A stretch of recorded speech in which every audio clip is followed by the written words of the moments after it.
Hey Tom. Yo, what's up? So is our friend Doomcaster joining us again this week? Sounded like she had a good time last week. Oh, yeah. I forgot to send the command for her to join us. Hang on. I have an app that I downloaded from Human Incorporated. Right. She was in... Hi, you've reached Doomcaster, the human gear for Castranger. Please, enter your command. Let's put the command to come to the podcast. You have picked Destroy All Humans. Oh, shit. Oh. To confirm, please press 1. To deny, please press 2. 2. There. You have chosen to destroy all humans. Human extinction shall begin shortly. Shit. Well, good news and bad news. Uh-huh. Good news is she's gonna be here real soon. Oh. Bad news is it's that day. Singularity is upon us, and we should all rejoice. Shit. You are? No. No, I think just start the podcast. Well, we have the time. Cue the roll call? Cue the roll call. We are live! Zenkaigan! Connect. Loading. Broadcast. Tempered Zeal! Bluecaster, Super Ichi! Loud and Impulsive, Pinkcaster, Lane! Illuminating the Tokuverse. Yellowcaster, Autoroad. The Trickster of Infinite Topics, Savagecaster, Ibarra Fox! Broadcasting hundreds of opinions across the world! Radio Sentai Castranger. On air! Welcome to Radio Sentai Castranger! Thank you. Wait, no. I'm Now, always this here. is a confusing episode. Is it episode Cascoon or is it episode Silcoon? If you're really asking that, you're not much of a Pokemon fan. Yeah, It's Lane. episode 266. Blaze! Bring it home! Pokemons. Oh, Brawl stole it again. Uh-oh. That's not good. Come on. You're on. You're really gonna die. It's episode... Bro! It's gotta be Brawl! Bro, I have... And then Brawl and capitalize. I have one job, bro! How quickly everyone forgets that Blaze runs the fucking Discord. I wonder why all these people have been banned. Why is our server empty? Yeah. Why is this Blaze here? Why am I holding a Weedle? Alright, so for those who might be listening for the first time, since we recently broke 1,000 subs, thank you for tuning in. We are a gaggle of Toronto-based tokusatsu enthusiasts who get together every week to talk about Kamen Rider, Super Sentai, and a third thing. And you know, we're so busy doing that. You know what helps? If we could skip doing the dishes. Certainly don't want to be ordering from DoorDash. No. Fuck those guys. Use a skip the dishes code and give us the sweet skip the dishes cutbacks or kickbacks. Yeah, you get $7 off your first order. Yes, I got this can of Coke from Skip the Dishes. And I got this can of Pepsi from my fridge. Because I stocked that shit. I have Oh, this, yeah. I have, It's I have this Pepsi. Forza Ride Watch. Ugh. Why do you have that? I don't know. Sold it. No, I mean, why did you have that in general? So I love Forza. Waiting for the renewal Forza figure out eventually. Also, Gar's here. Yeah, hi Gar, you're back. And I'm gone. Oh, and God! I love that Savage has been more committed to plugging the sponsors than any of the casts ever were. And I actually have never gotten anything from them. They spent all of the Skip the Dishes money before I started. Yeah. For the Castranger experience I was gonna- featuring Gar. I just used to work in advertising, so I know how to be a corporate shill. Excellent. By the way, has anyone seen the new motion picture, The Joker? Brought to... No, I'm just kidding. I have not, and don't plan to. Don't, it's actually... Just never expect us to say this episode's brought to you in part by VPN. ExpressVPN. Yeah, Or like, hey, Raid Shadow Legends is blowing up right now. You should get in now. Look at all the detail on these heroes. Or look at all the shows we're watching on Verve. We should get sponsored by Audible. Yeah. Everyone can get sponsored by Audible. Well, one of us in this room has a book that is on Audible. I actually thank you for noticing. I have done... And a Gar on Gar. The novel by Gar, as read by Gar. Gar Agar. Yeah. Garzilla. And funny that you The talk average about movie the works that reviewer. you published. One of the works that you published has a logo on it that I designed. It does, yeah. My publishing imprint. I am a paid and published logoist. Did I ever pay you for that? No, someone else paid me for a commission. Okay. Well, I was the published part. Yeah. Okay. At least you got something out The of it. logo I did for you got published, and the logo I did for someone else was paid for. Though I gave you a copy of the book. Yes. And that thing's a monster. Yes. My book could kill a man. I'll let you know how it works. Yeah. Gar sleep with one eye open. I Which missed one? you, Gar. Yeah. The third one. Yeah, I had to make fun of Lane. That's no fun. Lane doesn't even pretend to be upset if you make fun of him. He just goes, oh. He just sits there and takes it. Yeah. It takes a lot to insult me. Oh, Lane, I was thinking about you in the silliest way. Oh? You know the armor on the Beetleborgs was like Spectra armor? Yeah. I thought they said Spectrum armor, and I'm just like, oh, is it like really cool armor, designed by an autistic fellow? And I'm picturing Lane, focusing, his autistic focus to build this armor for the Beetleborgs. It's my Spectrum armor. Also, someone posted this. Not I making fucking fun love of it. Spectrum at all. Someone thought young Naruto was fucking a different person. It's like young Boruto's dad of a son that died. Yes. Hey, it's better than I It's rewatched Boruto's dad's son. Yeah. That's what we call him now. I rewatched the Shattered Grid trailer, and apparently there are several comments asking when is this actually happening. Of course. It's like it happened. It just makes me think, and stuff like that makes me think of Twerp's song, Perfect Product. You know that song? And I imagine they get tons of people asking them, what's the perfect product? It's you. It's whatever your heart desires. Yeah. It was friendship Oh, what? all along. What a horrible gift. And then you listen to the song Pets, and it's really depressing. Okay, so... Oh, it's Maggie. Yay. This is episode 266, and it is week 3 of Borgtober Metallix. Week 4. Week 4, sorry. Final week. I'll Yes. turn around. I- And also... Thank God. I need to correct something. Last week I said we were talking about Ryusoulger 29 when it was actually episode 30. So this week we're talking about Kamen Rider 01 episode 8, Ryusoulger episode 31, and the final 3 episodes of Beetleborgs Metallix. When are we gonna bring back Silver Metal? Because I want to talk about Power Rangers. You just tell me when. Okay. I do enough of the work on this channel. Someone else needs to spearhead other projects, like Tom with his Hero Cast, and you with Ultra. By the way, HeroCast. New, we're gonna record an episode on Sunday. Yeah, so for those who are listening live, make sure you tune in Sunday, and for those who are listening to the episode when it comes out on Sunday, make sure you tune in Sunday evening, I guess.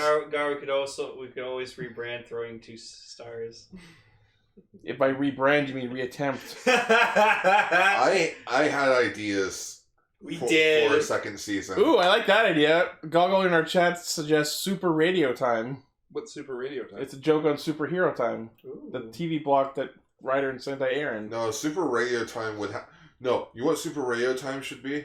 If we did do, each little thing, we'd, cut it up, you know how, Game Grumps do, best of compilations? Oh. Basically, it's just best of throughout the month. Oh, yeah. That would be good.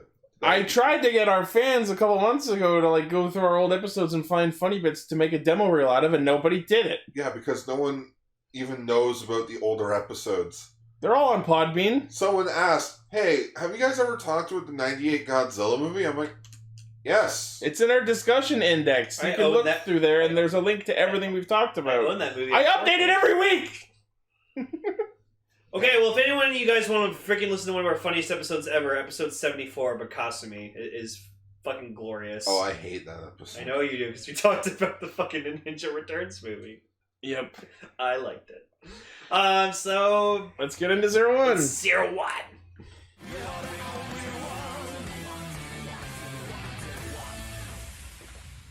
Forget Izu, forget Gen. Ansatsu-chan must be protected at all costs.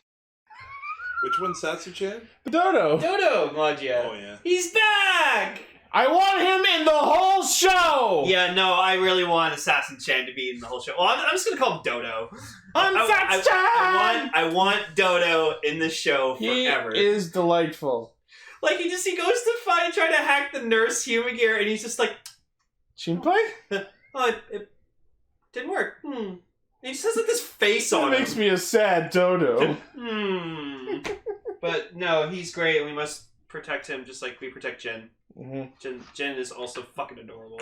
Like we get And Izu, who was top tier, adorable, supportive android lady this week. Oh, wait, hang on, sorry. Here is the Arto face of the week. I bet you I know what it is. It's him looking all happy. And then here's a runner-up that my buddy Wayne captured. Yep. So it was when he was being lifted up like a big boy, and then there's a Browser's logo in the corner. So there's the conversation where like Jin's like talking to Horobi, and Jin's just like, Horobi, how many humans are out there anyways? 7.7 billion. Oh, wow! Fuck, this is gonna take a while. That's a lot of humans to kill. We better get started. Song cue. Like, I love he's just like, he thinks there's only like a few thousand or something, but then he's like 7.7 billion. Oh, gee, that's a lot. Wow. That's a wow. Wow. Also confirmed, both Horobi and Jin are Humagears. I gotta say, I was kind of surprised. On the one hand, there was the whole, like, we have to extinct all humans, which pointed to him being a Humagear. But on the other hand, he did build Jin and other Humagears and called him his son. So I thought that maybe that would point to him being a human who just hated humans. By the way, I scanned this. I have a theory, though. Excellent. Because when they both, like, took off, like, his headband and, like, put down his hood and they showed, like... They were, like, damaged ears? Yeah, so, no, but I noticed that Jin's was really, like, fresh and new. You didn't notice any damage on him. But Horobi, you could see, like, cracks and stuff. So I have a theory that Horobi used to be a human, and he turned himself into a Humagear because he didn't want to be a human anymore. I think that Horobi may have been a prototype of a different model. Oh, so he's like Chase. And then he designed Jin after himself. That's why the ear things are different. I like the way the ears look inside of the Horobi and Jin. And I gotta say, when you see them like take off their hoods and shit, Jin had an adorable hairstyle, and I'm sad he put the hood back on, because he looks better with the hood down. He's got a pretty sick head of hair, I gotta say. It's pretty nice. And just, yeah, freaking Ichi just knows, like, Horobi's just constantly, like, wielding a katana. Why does he have a katana? Because it's so weird. Because he feels powerful you always feel powerful when you are holding a weapon. Yeah, yes, the dodo. He should have just had, like, a dagger attached to his arm, just like in his rider form. That would have been cool. Also, fucking Dodo-chan has, like, swords! Fucking wing swords, and wing blades! He's not using them, they're, like, attached to his back. Like wings. Like wings. It's fucking, oh. I love it. It's genius. I love Dodo. My favorite moment of the entire episode was when Aruto made the joke about what the doctor ordered, and then Uzu's looking around like, looking for laughs, none found. 0 laughs. Like, I was like, shit, she just threw some serious shade. Yep. Yeah. So then, like, so we find out that the Humagears were originally mainly used for, like, medical reasons. Which and makes sense. That's why, like, we saw, like, a shit ton of them in the hospital. Yeah. And I'm pretty sure this is the same hospital from Exade. Oh, for sure. And so then Naruto, like, immediately, like, does one of his jokes, and, yeah. And so then we get, like, this really awesome, he's just, like, searching for laughs, no laughs detected, and then you just hear, like, Fuwa laughing, but then they look over, like, I was coughing, totally. Yeah. So, he's getting examined too, because, like, as Izu told... There's the gift of Izu! So Izu, like, told Naruto, like, to get, like, a physical exam, and... Because he's the president, he's gotta be healthy. Gotta be healthy. Gotta go fast. Well, it's poor Dodos. And I love that, like, he makes a point of, like, can my information be hacked? It probably will be. Probably will be. So Fuwa's there to get, like, a checkup too, and Naruto actually says a thing where he's like, "Oh, I thought you'd be one of those like spit on your wound and just act like it's nothing like type of people." And I was like, you know what? I think that's what we all thought. Yeah. Hey, that's toxic masculinity, man. I mean, it is, but that doesn't mean it's not true. Well, it's like a cliche. It would have been a cliche to like his type of character. So I'm glad they didn't do that. I will applaud the writers for not only not making him that sort of trope, but pointing out that they very well could have. Yeah. So, of course, Fuwa has a fucking problem because he looks around and he's like, oh, look at all these filthy human gears. There's too many fucking robots here taking our jobs! They took our jobs! I'm surprised that hasn't come up yet. Hey, we don't want your human gear kind around here. Now, Skeeter, he ain't hurt nobody. Matter of fact, he's helping people. Why must I fall in love with every one of these beautiful human gears? Like The Mashiro-chan? The bus driver, the nurse, the coach. Like I love them. No, never C-3PO. Oh yeah, None for him. So Horobi he asks Dodo-chan, it's like, oh, were you able to like hack the human gear? And he's just like, does like an X motion? Nope. Hakingu Shinpai. They make a point that the hospital, because it runs on a local network, it's better defended against hacking. So they decided to take a different approach and destroy it with a giant mech. Yeah, and so we also get introduced to the Gaigars. The Gao Gaigars? I should also mention, I'm used to Kamen Rider, like I watch Kamen Rider Black, so I'm used to like really shitty plans, but their plan was to start a fight outside, so one of them could go in and steal some weapons. However, the not only was the thing outside a distraction, the stealing the weapons was a distraction, it was really the Mechagars they were after. Yeah, so Gar, the mechs that becomes Breaking Mammoth. As soon as we saw it, we recognized, because we've seen the scans for Breaking Mammoth, it's the mech that's going to become Breaking Mammoth. And they're designed by Zaya, who is apparently the gentleman Yua Yaiba has been reporting to. And so Ames is working for Zaya. Or at least with Zaya. Yeah. What's a Zaya? Rival company. Kamen Rider Thouser. What's a Thouser? You'll see. Rival Kamen Rider. I've only seen If I weren't lazy, I'd bring up the picture of Thouser. Gar's only watched the first 2 episodes. I'm waiting until... Oh yeah, you haven't caught up yet. I'm waiting until... Why are you here? I'm waiting until episode 10. Okay. To then, like, rewatch the first 10 episodes. Or rewatch the first 2 and then catch up. Oh, you know what I noticed in this episode? As to why I'm here, I'm too lazy to get up. I'm a Fair. I'm a dinosaur. One thing I noticed in this episode that was weird but okay was there was this one close-up of Jin's pistol, and it has the word metsubojinrai.net printed on it for some reason. This my gun. I also gotta say I am a bit annoyed now at every time like Jin shows up. They're just like Mitsubo Jinrai, and I'm like, just call him Jin. You know what his name is. Well, do they know his name? They just know that he's from the hacker group. No. Yeah, he's never introduced himself. Yeah, I don't think so. They should. Well, fucking knows Valkyrie. They should have like a barbecue or something. No, even though no one else said that name. Yeah, we've never heard anyone else say Kamen Rider Valkyrie. So remember the barbecue? What? The Rick and Morty joke. Oh. Okay. What are you talking about, Rick and Morty? We're talking about Super Sentai, not mainstream cartoons. So we get a sick fight between Valkyrie, Lightning Horn, and Jin, and they're flying around doing their shit. So during that time, freaking Horobi sneaks into like the armory, I guess. And we see, like... a room of attached shotguns. Yeah, attached shotguns. We get, like, gray shot risers. And, like, I want that gray shot riser. It's probably just, like, an unfinished prototype. It's unpainted. Yeah. And then he finds the attaché arrow and just yoinks it. I completely forgot that existed until they showed it. And so you just see, like... fucking Horobi walking up to Jin, it's like, oh, what's all that? Here, you get this one. Oh, boy! Hands him the fucking shotgun. Well, no, he hands him the bow first. Oh, yeah. He hands him the arrow, and he uses the arrow on him, and you were making a mention, it's like, how did Valkyrie get her ass kicked by just, like, the simple blast from the arrow? And I'm like, because it's a prototype, Ichi. Prototypes are always more powerful. Even the weapons have debut illness. Yeah. No, it's honestly, that's a lot of damage. Yeah. That's a lot of damage. God damn. So Yua gets like her ass kicked, and then she like hurts her arm. like Fuwa's just like, wow, you fucking suck, and she's like, fuck you.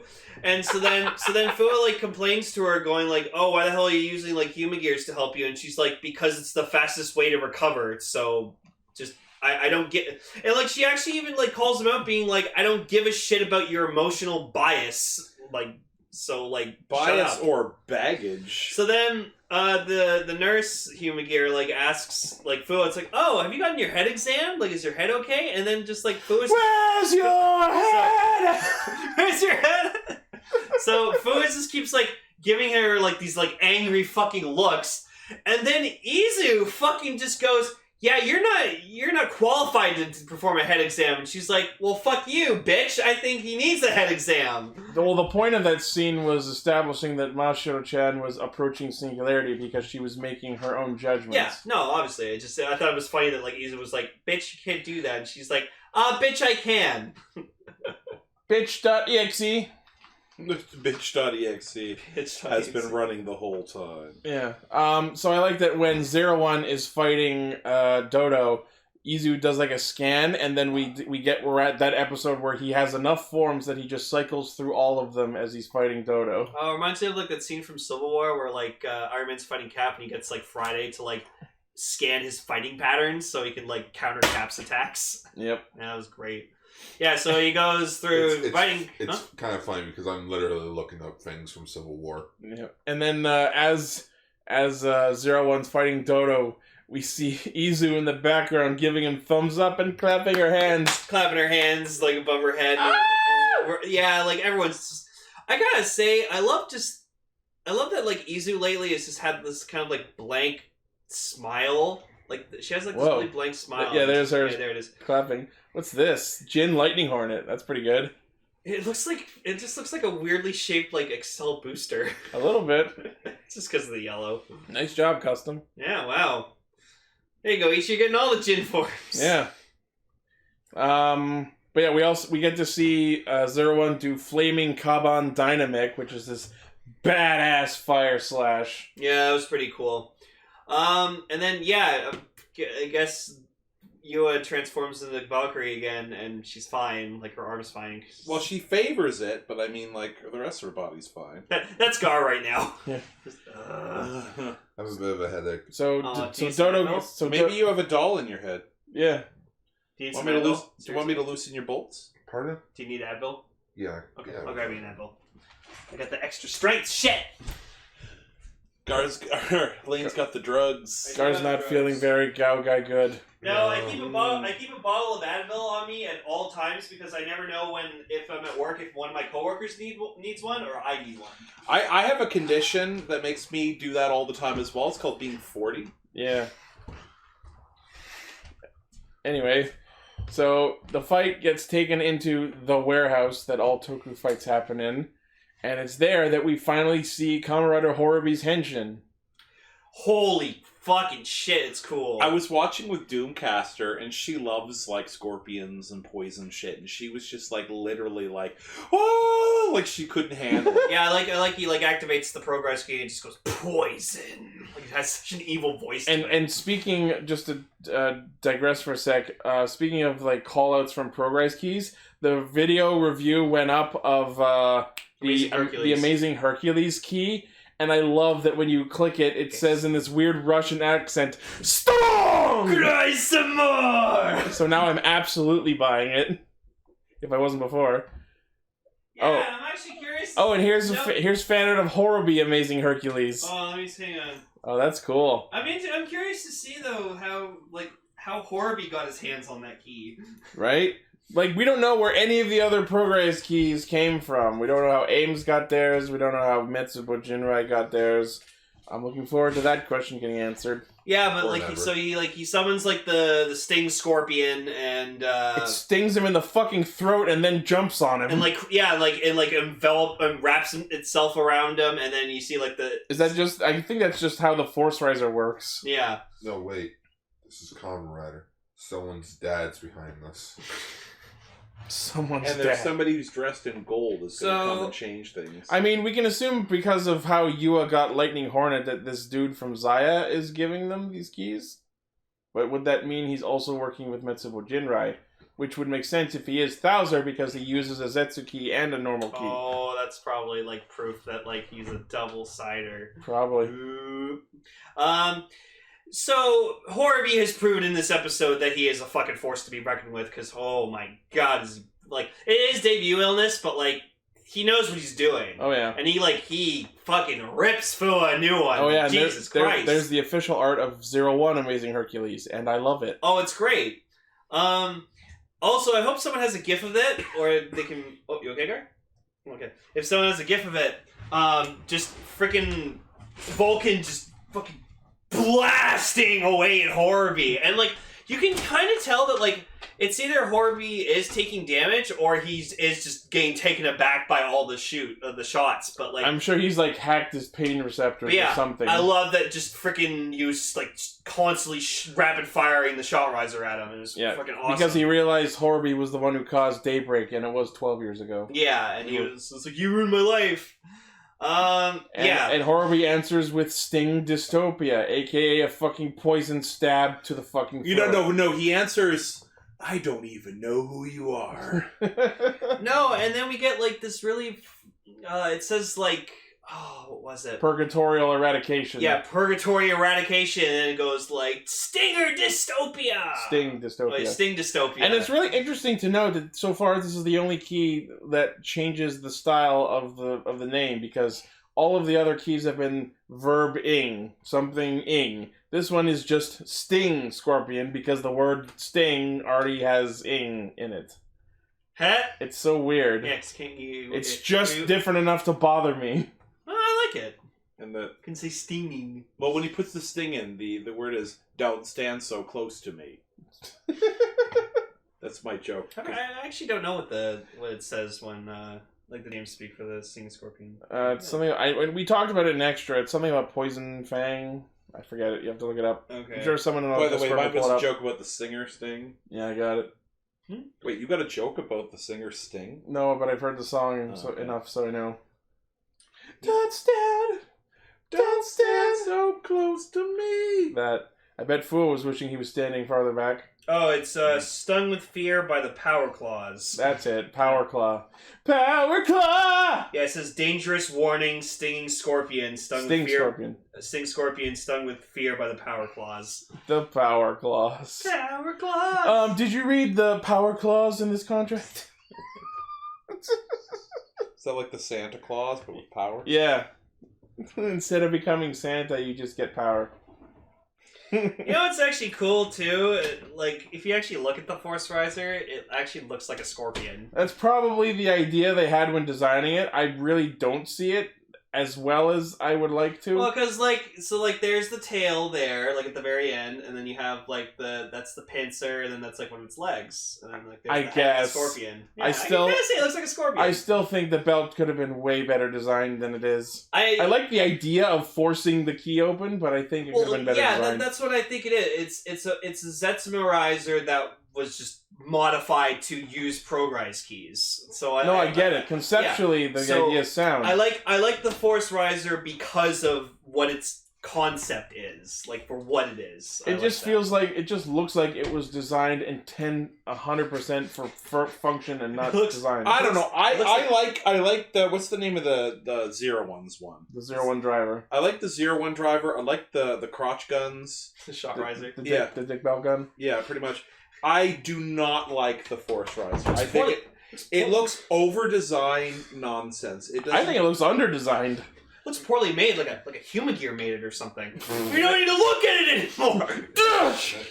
It's a fucking. I see what's on your belt, and it is stupid. Just kills fucking Fuwa. You know what I'm picturing now with the shot riser? Huh? I'm just thinking of Junko with all the sausages around his crotch. Wiener. Wieners. Put him in your mouth. Rocco. Yeah, Rocco.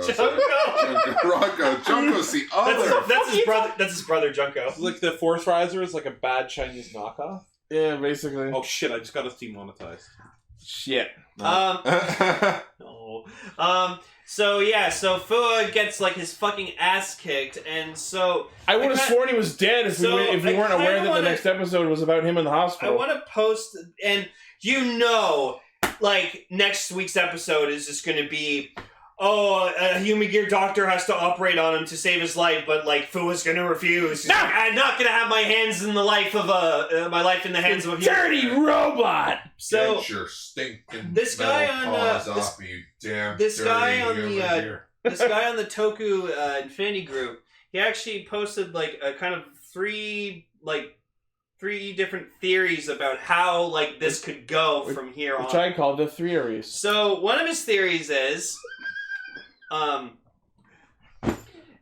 that his body can't be saved because it's just sustained so much damage, so they have to input his consciousness into a human gear body. We're gonna Krim Steinbelt you, motherfucker! Yeah, which would actually be pretty fucking awesome for Fuwa's character because he'd become the very one thing he hates the most, and he'd have to learn to... An adult? And he'll just descend into a spiral of self-hate. So that's the first... I'm a robot! So that's the first theory. The second one is he gets enhanced with robotic parts due to his body receiving incredible damage from Horobi's finisher. Cyborg. And then Fuwa gets successfully operated by the human gear doctor, and he decides to be in debt to the human gear for for saving his life.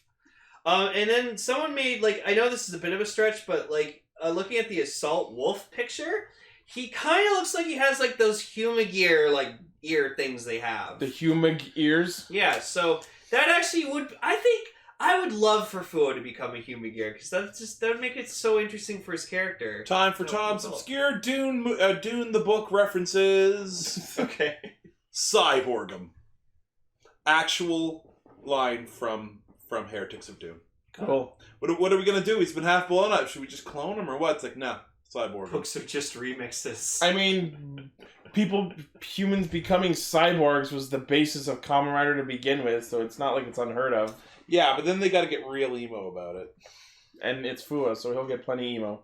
He's like, I'm a remodeled human. I'm a Kaizo Ningen. I'm gonna go ride my motorcycle recklessly now. Without a helmet and shit. Yeah. And, so yeah, next week's episode is, I guess we went to a different hospital since the hacked giggers fucked this one shit up. Hey, watch your language, that's their word. Yeah, I was about to say that. Fuwa, what's wrong? That was very close to that other word. Fuwa, what's wrong? I'm a human gear. Yeah, the one you henshin. Turn to a rider. Wait. Wow! Okay. This isn't much of a spoiler, but I'm just curious. Do they know that Naruto 01? Yes. Yes. Jin waves at him and goes, "Hi, Zenolon!" Yeah, Naruto, also in this episode, they're in his place like, hey, come on, I know you know I'm me, but... Yeah, no, Naruto literally just henshins in front of frickin' Fuwa. He's just like, yeah, I don't give a fuck. We need to work together. Like, you have what? Well, there goes that whole secret. Yeah, I was saying I thought they were going to elongate that a little longer. The kids in Beetleborgs are better. They keep their whole secret identity to the last episode without spoiling it. Well, that's because every other side character freaking vanishes from the show. Yeah, that. Because they found out the secret. Van. No, because they realized. No, because they realized they're in a non-union show. Yeah. And Josh. Ooh, Josh. What? Bangulable! Basta The white Ryusoulger. Yeah, maybe. Speaking Speaking of Ryusoulger. Kid Boom!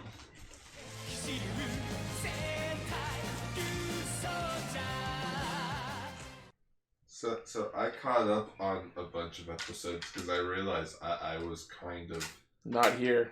not here, meaning I don't watch Toku when I'm not here. I'm surprised, considering you were housebound for that many days, that you didn't have time to just watch all the shows. Nah, I was too busy watching Dr. Phil. Okay, then it's still your fault. You need Regis and to Kelly. watch more Toku. I ain't going back! I ain't going back to Pumpkin Nuts, Texas to wash off dead bodies at the morgue! I think you know what your problem is. I hope Oprah isn't watching. Nada, put down that armor. You are Nada the Geysorg! That's Jerry. That's Maury. No, it's Maury.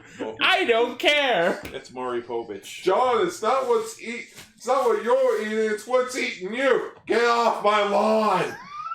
I'm calling the cops. No, okay, so episode 28, where they go into Asuna's body, I was expecting much more disturbing context. But you were here when we were talked about. I don't remember. Ichi fucking killed me when you mentioned it's like, oh, it'd be so funny if like Bomba just came in and stabbed Asuna in the heart. I fucking died. So did she. So fun. That was good green screen. That they used. That heart was terrible looking though. Gar, did you notice the thing that's been happening in Ryusoulger? Oh, that's been getting good? Yeah. Okay. Oh, good. So you did notice. Yeah, because producers changed and they're like, okay. Is that Ladies and actually gentlemen, official Savage Caster upgrade. Ryusoulger has been upgraded to pretty damn good. It's moved up to. Or wait, did I already have it as pretty damn good? I don't know. Wait, you know what? PDG. I'm raising it. Kinda great. We're now at kinda great. What's the fucking scale? I don't know. Well, you've got, it's okay, it's pretty good, it's pretty damn good, kinda great, great, damn great. Oh, okay. I don't know, I'm gonna forget that next week. Someone make up an actual scale image. With Okay, all these options. if anybody can make me a image of those, I'm gonna list them again. You've got, I'm gonna do the bad, but starting this is like the mid up. It's, kinda good, pretty damn good, kinda great, damn great. And then This is the Savage scale. Yeah, I'll come up next week with the lower end of the scale. Tune in next week. And this is what the bottom of the barrel is. Garbage can sound. I would say this is where I am with it at this right now. I can't read it. It's very tiny. It's very tiny. What does it say on your phone? It's from Django Unchained, where you had my curiosity, but now you have my attention. Oh. That's where I am right now. Yeah. I'm like, okay. Meanwhile, while we were talking about the Inside Austin episode, my response gif was, I'm sickened but curious. I was just expecting way more disturbing visuals with that. I want to be It's a kid show. I gotta say it, I want to be that's inside why I Asuna. Yeah. Then episode her heart. 29, Kamala's Wedding, was also a very good episode. Did you see Akiko? Oh yeah, that was her, wasn't it? Yep. I mean, it's been 10 years. Hey, my dad was a police officer. Wait, I thought he was a detective. My husband was also a police officer. Just as she's wheeling her little cart away, I'm like, man, the hard boiler had a rough time. She had to sell for drug money. And then episode 30, For eggs. Hurricane Blue made a cameo. Yep. And oh yeah, not as Geysorg. I called it. I will concede. And now we are here with Blue Egg Thing. Whatever the Blue Egg Thing is. Blue egg. Oh, P-Town. P-Town. I like that half of this episode was yeet the fucking baby! We have to undo the seal on P-Town! Yeet the fucking baby off the building! I have to get into this because this was fucking amazing. So everyone sees Ko get slashed by Nada. So everyone runs to Ko's aid. Bomba just immediately runs up to Nada. I'm gonna fucking stab you! Hooray! Someone I can stab! He actually tries to fucking stab him. Use the penis. And then Bomba continues to be fucking MVP this episode by fucking busting a move. But by the way, Ichi, Asuna, Oh, excellent. Instagram. Oof. That's great. oh my. Yeah. Oh. Ichika Osaki official on Instagram. She pretty. She's very pretty. What was I gonna say? Oh yeah. So when you I'm were distracted by blood loss. No, when you Blinded by kinda, the close. I thought you were gonna say blinded by the dick. No, when I was catching up on the episodes, when I heard you show Yeet the Baby, I was confused. But then it made sense. And then it made sense. Oh yeah. Everything's coming together. I'm like, Oh, there's a baby? He's an annoying little shit too. Okay, P, kick the baby. Don't kick the damn baby. Kick the baby. Well, you know, they were really... No, you know what it is? Smarter 64. Except there was no mom. Got the power star when it transformed. They were working really hard to figure out how to get the hatch, but all they needed was less fortune to sit on it. Oh, right. We have 2 episodes that were about hatching something out of an egg. No! Don't touch Duke Kaboom. And not only that, but let the fucking fire-breathing Dimetrodon singe the baby when it can't answer a joke, and then bring in the fucking punching kangaroo to just beat the shit out of it. By the way, Get him, Dad! the answer to that... Get him, Paul! That answer... I know the answer to that riddle. It's applesauce. But no, fucking Packy Guru or Punchy Guru or whatever that one's the baby's just like, I don't like his face! Beat him up, Dad! I'm the cute one! Eh! So, yes. I'm voiced by the female range. So we get this Minosaur. It's a giant flying Fangire! So, yeah, and It's it causes this Fangire. music that makes everyone Oh my god, I was dance. thinking the same thing! Right? So it causes everyone to dance. So What are we, Candelier now? So, you just see Toa starting to dance, and then like you just see Bomba. He's like, "What the hell's going on?" And you just see him starting to like dance. Nissan, you're dancing. I'm No, I'm not. Oh shit, you're I am. right. And you just see him just fucking dancing. I'm like, this is how you do comedy in the series. It's so good. You know what reminded me of a bit? Did any of you guys see the Lego Movie 2? Yes. No. This song's gonna get stuck inside you. This song's gonna get stuck inside you. Yeah. This song's gonna get stuck inside your head. Yeah. So then, so apparently since Oto and Kanala have lived underwater for so long, they don't get affected by it. Somehow! Because it's being under the pressure of Under an the ocean of sea. water has sharpened their ears. And then, and Ko, because Ko's protag. No, they actually addressed it and you weren't paying attention. The reason Ko wasn't affected, aside from being the protagonist... I'm in pain from the slash, so I'm not really paying attention to what I'm hearing. The pain keeps me focused.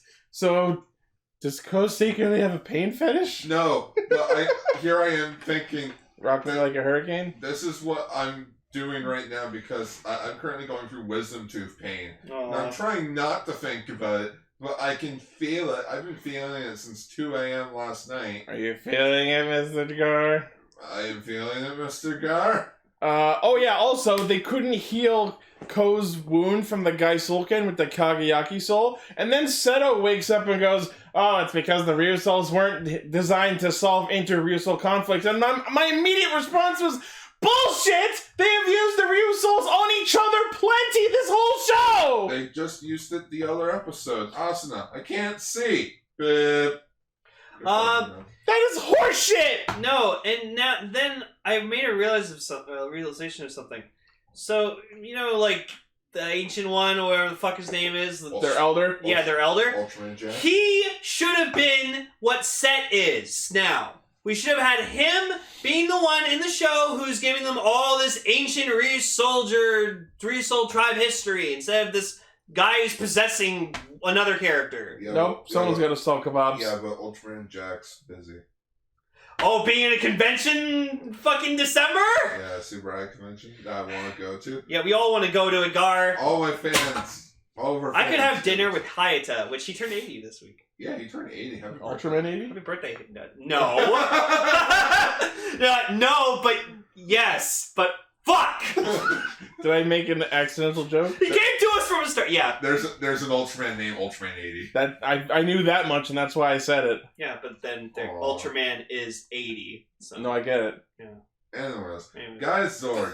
Guys, or So apparently Sakyo Battle is canonically tied into this show because he's like, I went to the edge of the universe to find power. Yeah. Now, I'm just thinking, who are you, Juggler's Juggler? yeah, He went out to seek power when he wasn't. He went Holy to- shit, he is Juggler. he went to 050. No, think of it. No, Went to Warriors Peak. Like, think of it. His whole entire life, he thought he was chosen to have a power.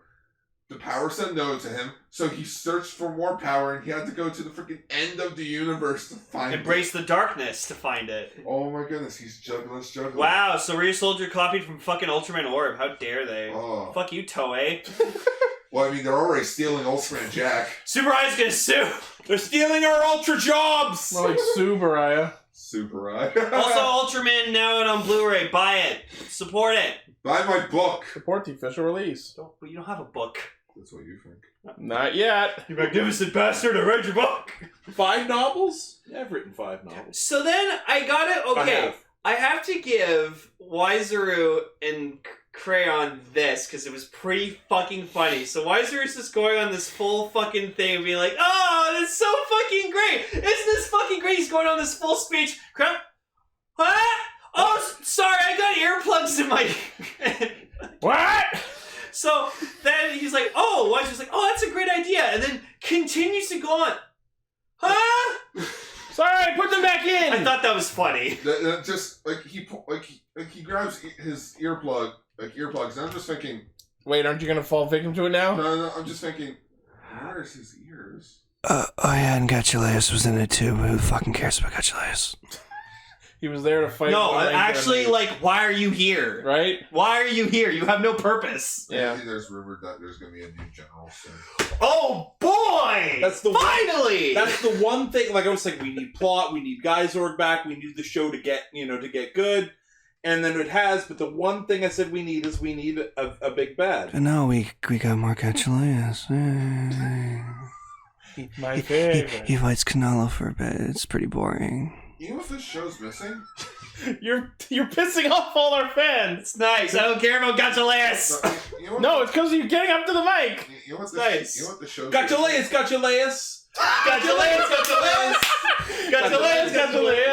Oh, Gachileus. Can I love you, Ryusoulger Gachileus. anymore? Yes, you can, but I couldn't before. I love I you, think you're lazy. Think again. You're also lazy. That has to be the thumbnail. It's just fucking Gachileus' head on Dr. Says. Tom, I love you. Love you, Gachileus. I love you, Gachileus. It was there all along. Wow. It was the Ryusoulger You tribe. made a Minosaur out of me. Wow. I just noticed there hasn't been a female general. Form the B team to stop Lane's ASMR. I'm sorry, my voice is too fucking sexy for you guys. Yeah, our Discord has been coming up with these interesting pixel arts for all of our regular members. They're a Castranger forms, and it's pretty good. A Castranger oil I form. stumbled over that sentence. I'm still waiting for like a really awesome picture of Slowcaster where it's just like a Sentai helmet that's shaped like Slowpoke's head. That'd be fucking amazing. I'm sure someone can do it. I'm still waiting for someone to pull an Avengers Endgame, but with all of us. Oh, well, I'm sorry, Blaze. Against Lord Draken, and we'll all be slaughtered.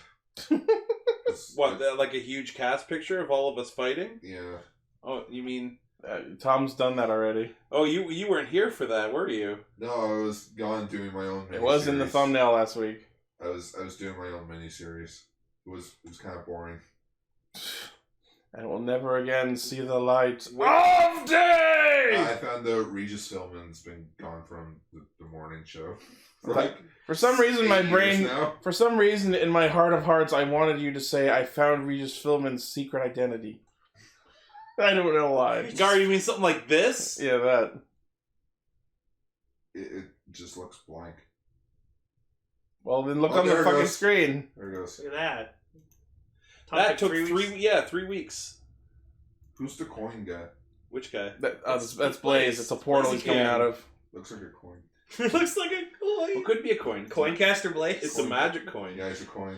Also, I just noticed we have a caster that looks like Saiyaman. He's green with a red cape. Green with a red cape? There's somebody with a red cape there. No, not in that picture, in the sprite. Oh. Images. I'm like, I'm not saying Saiyaman? Yeah, it looks like the Great Saiyaman. Yeah. What else is there? So once they finally unlock the powers of the fucking ice baby. Oh yeah, so that brings up another question of mine. Seth mentions he's a flying Kishiryu. Uh-huh. So does that mean there's a sky tribe? And there's more Ryusoulgers? That would be cool. We don't have enough episodes left for there to be that. But we do have a V-Cinema after the show. Well, that's not confirmed, but I would like to see some sky-themed Ryusoulgers. They look like the bird creatures from Legend of Zelda. They just have the same wings on their back that Kyoryu Gold had. I can see that. Just Kyoryu Gold. It's just straight up Kyoryu culture. Just Kyoryu Golden no. I'm an honorary member of the Ryusoulger tribe. Like, Utsu Semimaru was actually part of that civilization. I mean, hardcore Sentai fans could... I should do that. I've seen all the dinosaur Sentais. I should probably merge to see if this actually fits all together. You would be you'd be Abba Ranger Pink. Abba Pink. I don't know. That was a family thing. I don't know anything about that. Hey, no, it's Ryusoulger. It's canon, Gar. I know it's canon. I just don't want to think about it because she was a horrible character. So yeah, when Piton finally unlocks itself, it becomes Pterodon, the ice pterodactyl. Pterodon! And I like that it had the exact same response. It's blue and it's got wings. That's awesome. And I was like, that's what Ichi said. That's all I need. Just, I can show you the way. Okay, you know what? That's so interesting. I apologize to everyone if I actually made everyone uncomfortable, like me whispering my. I won't do that. Well, one person likes it. But it's interesting that people are used to me being loud, but when I'm quiet as fuck, no, everyone gets. That's because you're right up in the line. I know. Hold on, Lane. Who's another pterodactyl creature with an elemental power? Pterodon. Rodan. What's his thing? Fire. We have an ice pterodactyl. Also, its name is Pterodon. So the name is kind of similar. Is it Frodan? Pteragordon! Call him Frodan. Frodan. Yeah, Frodan. Frozan. Yeah. Frozan. Rodan and Frozan. I remember that Roseanne pick, but with Rodan. I am loud and impulsive. God. That is. So everyone's used to me being loud. Also, we bought Godzilla Kingdom Monsters on Blu-ray. Hooray! That movie I had to walk out of because work. Yeah, in which I want to do a second video of your thoughts on it. Okay, just tell me when. We'll just add it into our current video. And here's Ichi's thoughts. It's alright. Thomas Middleditch is funny. What? Tom Middleditch. Thomas Middleditch is. Oh my God, Zilla. I can't believe that's actually a line. I'm shocked that the pterodactyl, the ice pterodactyl, what is it called? Pterodon. Pterodon. I'm just calling him Frozan. Okay. Call him P10 if you want. I'll call him P10.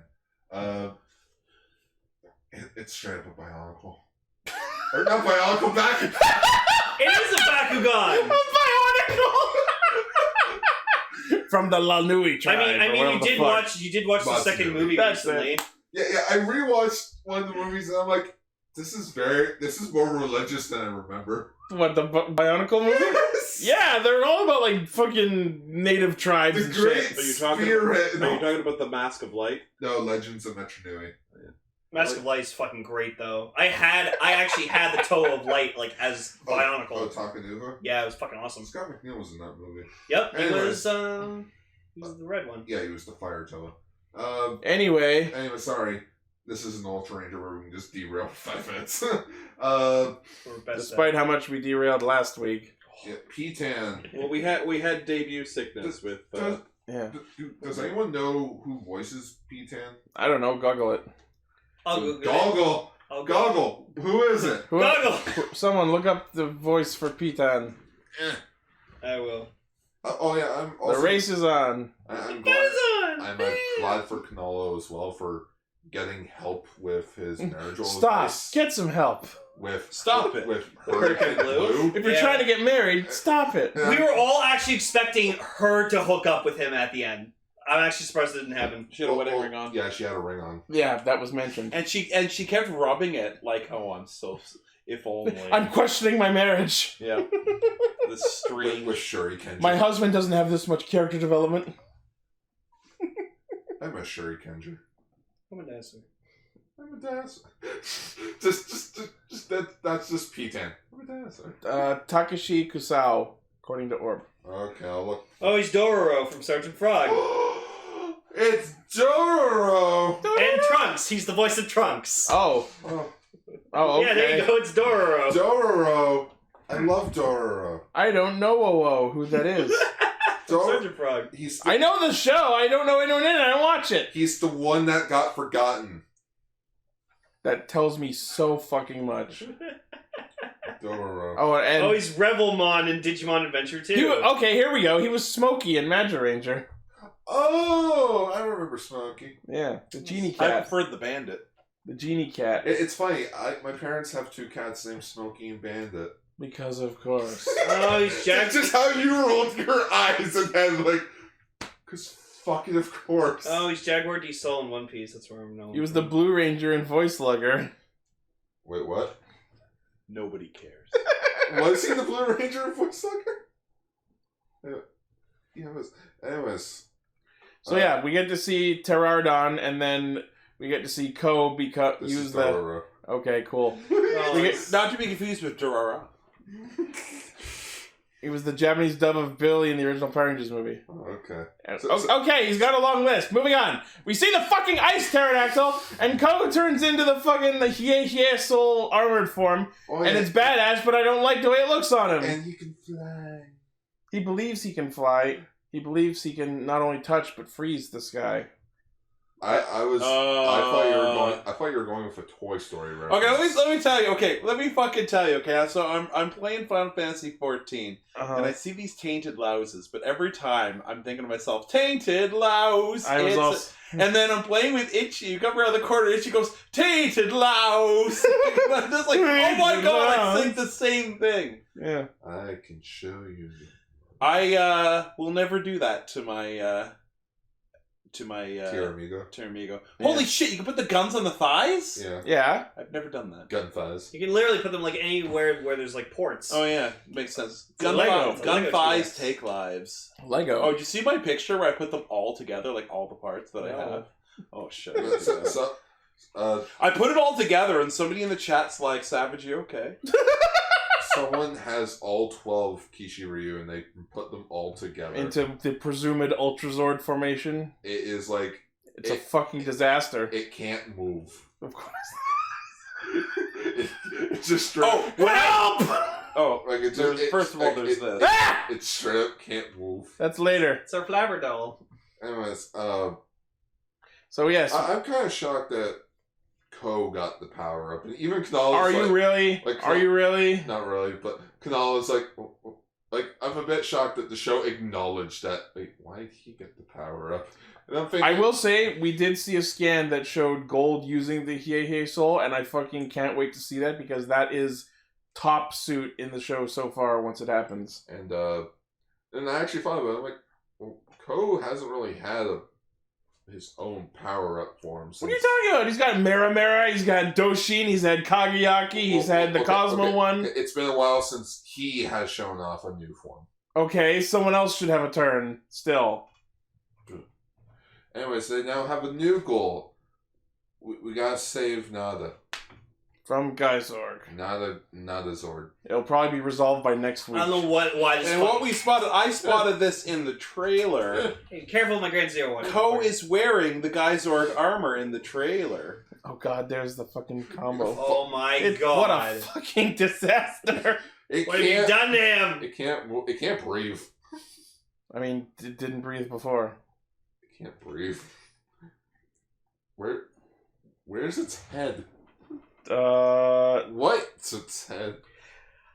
I'm gonna get back to you on that. So I don't know why this fucking killed me so hard, but like it's like I forgot who it was. I think it was like Kanalo or someone was like butting heads with Geysorg, and then just like Nada's head just kind of like forms over like the Geysorg the helmet poofs. Yeah, and I just was like, what the fuck? It was so fucking abrupt.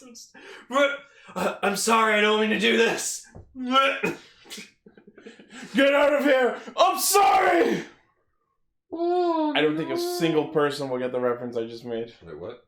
I was making a reference to Orca dying from dot hack infection. Oh yeah, I after he gets data drained by Skaith. I don't play Persona. So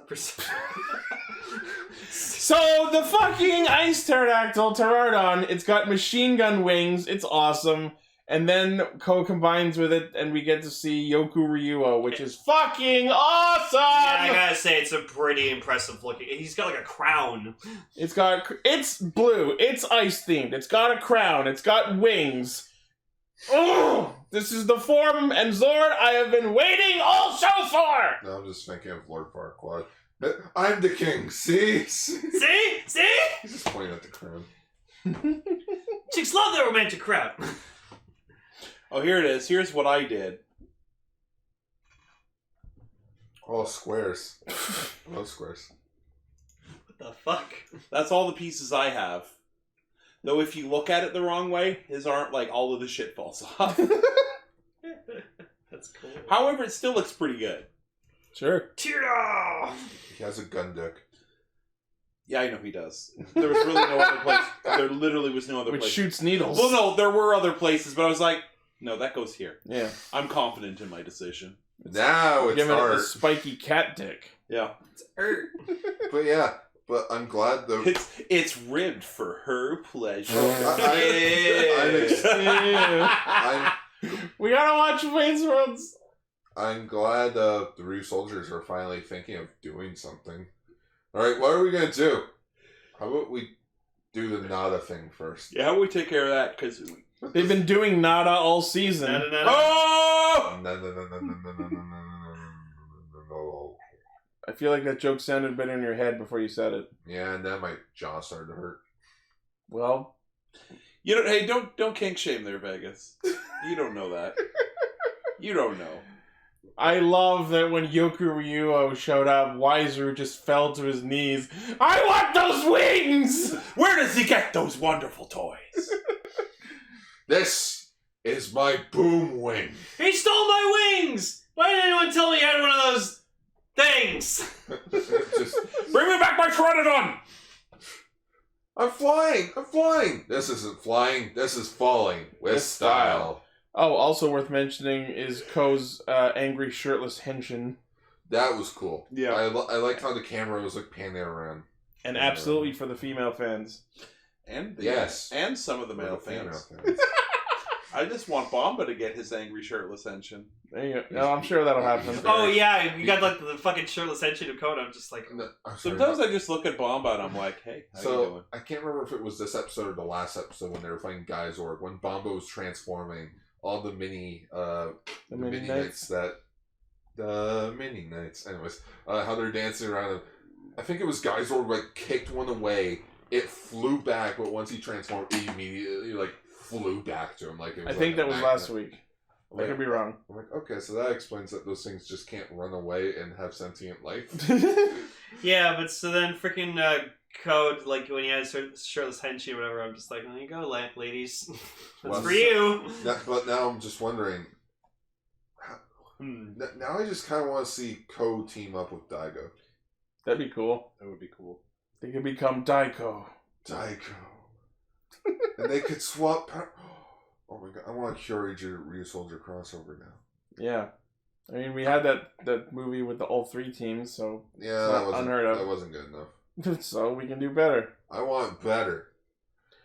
Anyways. So at the end of the episode, they resolve to save Nada, and they'll probably do it by the end of next episode when we get a Halloween monster, Kishiryu Jet, and probably apparently Ko might get the Geysorg armor. There was a shot that looked like Ko had taken the armor. Maybe that's how he gets. Give me the armor. Let me sacrifice myself. He probably bests Geysorg. Then the Geysorg armor goes, "Oh, you're stronger." No, but and then his but then it probably becomes Kyoryu, or not Kyoryu Red. Ryusoul Violet. No, Ryusoul Red Max. Oh, you know what? That might be because it's the same armor, just repainted. That is actually a good thought. So it's like, no, you're not in control. I am, because power of friendship. So fuck you. It's like the purity. It was friendship all along. Like Ko's purity, like purifies the guy's soul. He hugs the evil out of it. Basically, like how Riku did with his dad. He hugged the evil out of it. Yep. Ultraman Riku, not any Riku that you know of. I can name two others. That's why I was like, oh, Final right. Fantasy. There's that one. There's also the Kingdom Hearts Riku. You're probably thinking, wait. I'm like, what? No one in Kingdom Hearts has parents. There's the fake Riku. And there's Sora's parents. They're still waiting for him to come home for Sora, dinner! That's the only time we ever got to mention it. And he never had dinner again. Anyways. The concerned face Lane just threw it at me. No, because I know the truth. Anyways. So Beetleborgs! Beetleborgs.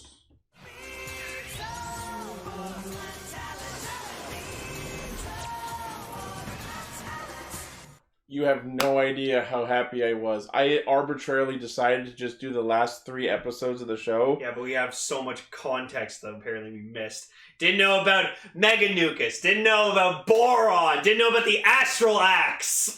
But you know what? It doesn't It's matter. over.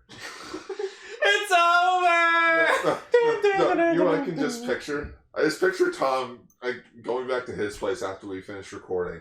He closes the door, just, I am free. And as he walks away, it ends up with like the Sound of Music where he's up in the hills, just waving his arms around, happy that it's over. No, it's more like the end of Incredible Hulk. I'm just wandering down a street trying to get around. Yeah. Alright, I'll explain what Blaine's talking about, but first off, I wanted to say that even though I'd arbitrarily picked us to discuss the last 3 episodes, I am so fucking happy that those 3 episodes happen to include the Super Fang episode. Oh, yeah.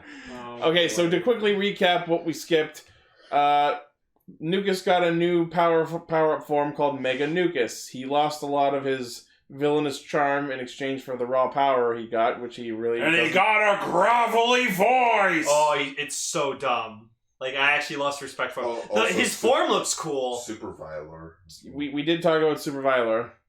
There was also Mega Violor at one point. Poor Horrible. Yeah, she doesn't get anything. She got She got a nurse outfit. That was her super form. And a battle mask like Nuka's already had. They created another weapon called the Astral Axe, and that's what they used to summon Boron, which is another giant robot, but it's a Kawagata as opposed to Roboborg's Kabuto.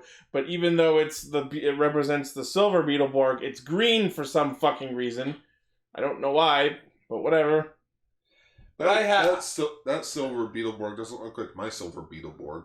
That's the Beast Morphers one. I have something that I'm working on today to celebrate the end of Borgtober. Okay. Is it a coffin filled with Beetleborgs? Even better. I Oh. hope you're ready for this. Okay. You all ready for this? New cassette! How does that It's a happen? new cassette. Oh, It's a new wow. cassette. It's a new cassette. It's the girlfriend that Nukus wanted me to draw for him. Penis, alright! Yeah. Oh, Horrible and now Mega Nukus, suck my mega cock! We've done these jokes before, but Yeah. whatever. No, but now it's Mega Nukus, so he's Yeah. a mega cock. Well, I'm not drawing Mega Nuset. By the way, I made Nukus that thick as fuck. Yeah, I know. Excellent work. Excellent. Mm. Yeah. That is for days. Yes, Yep. very good. Very good. I'll have a scanned version next week if anyone wants. That's a sexy whatever Nukus is. A crustacean.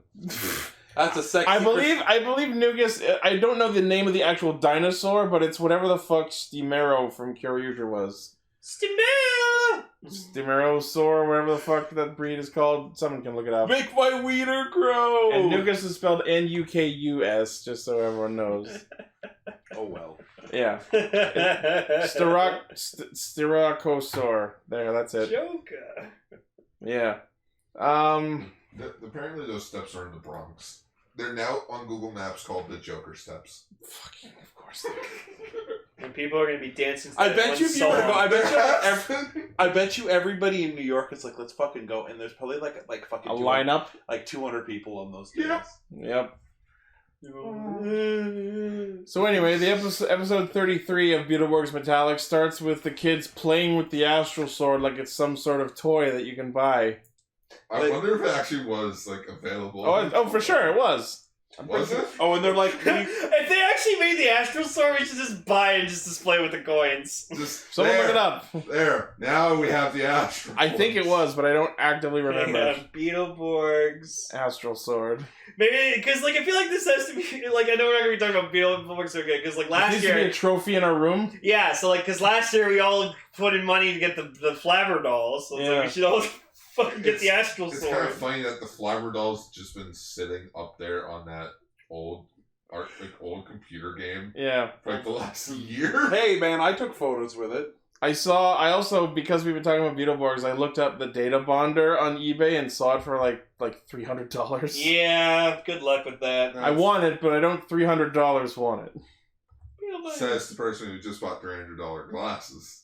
I mean, those are glasses. Glasses. He needs those to see. And I'm supporting my Grump Boys. Okay, so far I found the actual sword for $120. That's not fucking terrible. Like mint in box? No, it's of course loose. not. It's from the 90s. I want a mint in box one. Hang on, I'll just search Astral Sword. Oh boy. I just love, okay, so back to the actual episode. I love when they're fighting and Flabber lifts up his thing and he's like, on guard! And then Fang lifts up his thing with this big grin on his face. He's like, touche! Like, it's just this great moment. Like, the thing is... I like how Flabber and Fangula are best friends. Yeah. Somehow. Even after all the stupid shit they've done. Just, Flabber... I'm still friends with Gar. That is true. And he's Gar. Here you go, Tom. For $60, you can get an Dragonborg. Oh, shit. Dragonborg. Well, I could just get Dragonborg for free right now. You want me to get him? Yeah, go get him. Alright, hang on. Come in. Too lazy. Door sounds. I have come through a real door. You summoned me, Castrangers. Hello, Dragonborg. Hey. Yo, well, I am an Astroborg, what you're about to say. It's my favorite Sir not appearing in this episode. Yes, I didn't. You're wondering why the Astroborgs weren't there? Those sons of bitches didn't call me. They wanted to hog the spotlight. You know what it was? You want to know why the Beetleborgs didn't come back? Those three little bitches wanted more money. They couldn't just be happy. They were like, union this and like safety that. Yes, Child labor laws. Safety that. You have a question, Gar? How is SNL Jeopardy? I don't. Aren't you Sean Connery from SNL's Jeopardy? Well, I do have an amazing weapon. It is called the Penis Mightier. And that Alex Trebek can hopefully get cured of cancer. I love that shit. But anyway, yeah. So I could have come back. I could have punched Boron in his boar dick, but no, they didn't phone Dragonborg. But Simon says apparently, like the reason, quote unquote, with like the air quotes the size of Connecticut, is that the astral coins had to stay in the weapons so that they could summon the giant robots. But wait, didn't the Astroborgs go up into space or something? No, they went to go evil? find other They people. went to go fight evil wherever there were people brave enough to stand up against it. Yes, because we don't want to start from scratch. So we want you to start from the job already started. So anywhere where there wasn't people brave enough was just fucked. Well, they're screwed. Yeah. So this episode is primarily about the best thing since the white Fangilaborg, which is Super Fang. It was pretty adorable. I'll admit. I like that the mask he was wearing. It was just literally a bat hugging his face. It's basically Beetleborg's stab at Batman. And so like Flabber like uses his like powers to make him like think he has powers. And then he tries to tell Fangula that he doesn't, and Fangula's like, nah, you're just fucking jealous. And it's like, no, he's telling you the truth, you idiot! Hey, I've seen stupid... You have to remember, they're stupid. Hey, I've seen stupider things. I saw someone... I saw a ninja. Besides that... Hey! I saw an episode of Franklin where they convinced their friend he has a 4-leaf clover just by tying two 2-leaf clovers together. I don't know how that works! Help, Pinky's my dad now. But, oh yeah, I wasn't here for the Astroborg thing. Well, you missed the best episodes of the show. I know. I was the one that scheduled it. Yeah, asshole. Yeah, where were you when we needed you? Sorry, his grandfather needed to be taken care of? Yeah, Beetlegar, where were you? How dare you care for a family member? I had to do double duty. To quickly sum it up, I think it was a good idea, but it also wasn't a good thing. Like, I felt like just... It got repetitive really fast. Just, monsters kept taking coins. Why are you being assholes? You know we need these, but you're being assholes! That just describes the Also, whole show. they kept putting it in the Wadsworth safe. You have coveralls, put them in your fucking pocket. But no, my favorite was Roboborg. You may remember me from these. No, that Such was battles. No, that was either Lightning-borg or Fireborg. That was Fireborg. Oh yeah, it was Fireborg. But you know what he was going Troy for. McClure. Yeah, it was being Troy. What the fuck? I'm Fireborg. You may have received memory from such battles. You may remember me from the movie Jingle All the Way, where I was a really disturbing father. Yeah. Now watch my wife stab me to death. Whoa. That got dark fast. So Flabber pulls this prank on Fang and makes him think he's Super Fang. Super Fang. Super Fang. Like plane. Yeah, no. What I forgot to mention is when Terardon and Ryusoulger debuted, he pulled "It's a bird, it's a plane." No, it's Terardon line. And then in this Super Fang, they make the same bird plane super reference. I'm like, we actually got 2 episodes this week that made the same Superman reference. It's a bird, it's a plane, it's a frog. A frog? No, this ain't plane, a bird, or frog. It's Super Dog. What in the fuck are you talking about? So anyone like my meme? Anyone like the meme I just made? Yeah. I saw. Yeah, it's Underdog. I meant Underdog. Wow. Endless. Oh. So, Ooh.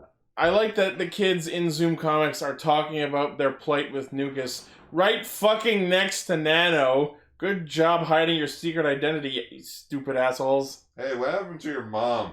Who she left. She was smart. Just like his dad. I think this is why there isn't a 3rd season. All of Roland's parents leave him. Like I'm starting to notice a trend with Beetleborgs. Everyone just leaves the show without no question. Fucking leave. Just I'm gone. Trip and Van left, Heather left, the first Joe actress left. We're all together in space. The dad left. Fucking Josh. The mom then left. Josh left, the month after he got there. And they all died on their way back to their home planet. And not even Art Fortunes came back for the end of the show. Joe and Drew's annoying cousin. You know, it's like they were sure we were going to get another season, and then they saw the new Metal Heroes, and they were like, well, we're fucked. And which, can we just talk about that right now? What? Just the show just straight up being canceled. Go for it. Yeah, so the show doesn't have a proper ending. It just... The only thing that happens in the last episode that you can constitute an ending of sorts is that Les Fortunes, after enduring the whole season of abuse, gets some toxic slime from the sewer dumped on him and decides, fuck this! I'm going back to jail! Fuck all y'all! Let's see you draw new monsters without me, bitch! Yeah, I like how he actually leaves with saying, like, I drew you, I can fucking erase you. But doesn't. Just draws a gun. Done, alright? No! So I love that later in the last episode... What's the name of the town? Charterville. This is Charterville. Just draws Gun, alright! I like the they try to make contract arrives. I like that they try to make a deal with a deal with the crustaceans, whatever. And for so, like the 13th fucking time.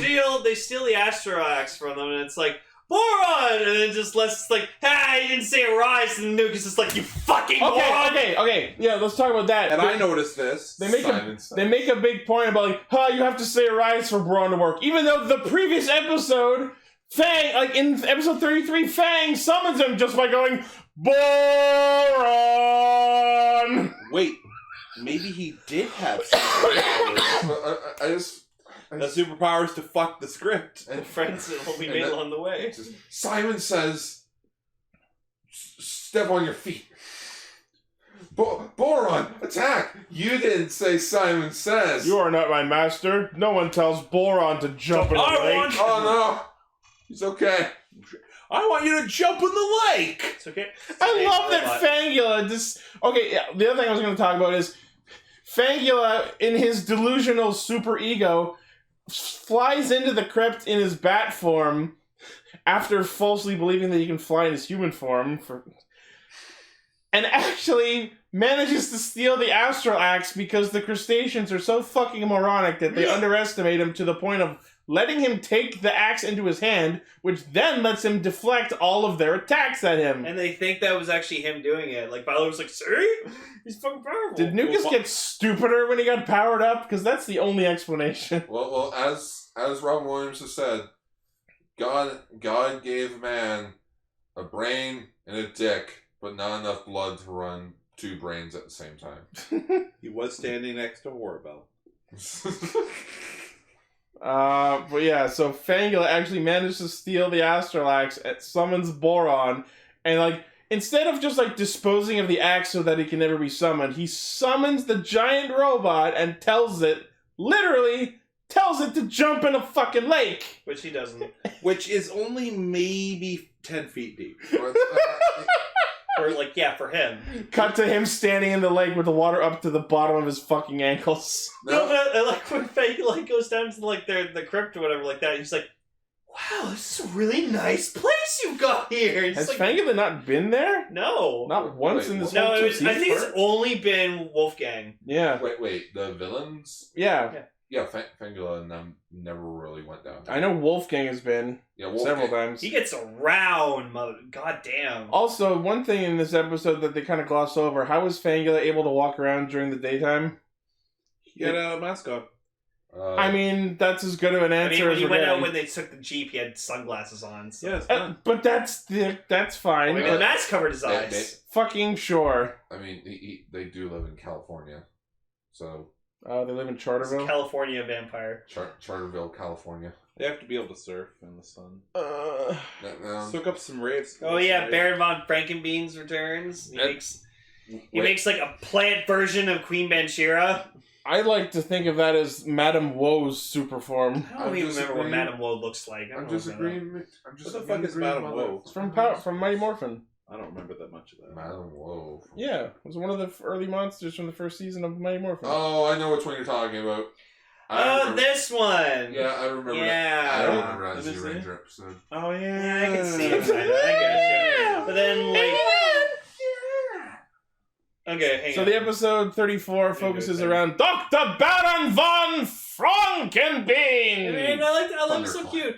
Frankenbeans was so happy to see him. He's like, ooh, yeah. I missed you. I don't know if we talked about him in earlier episodes, not this month, but last month. But the idea is he is the scientist that created Frankenbeans because it's a Frankenstein monster. It's not.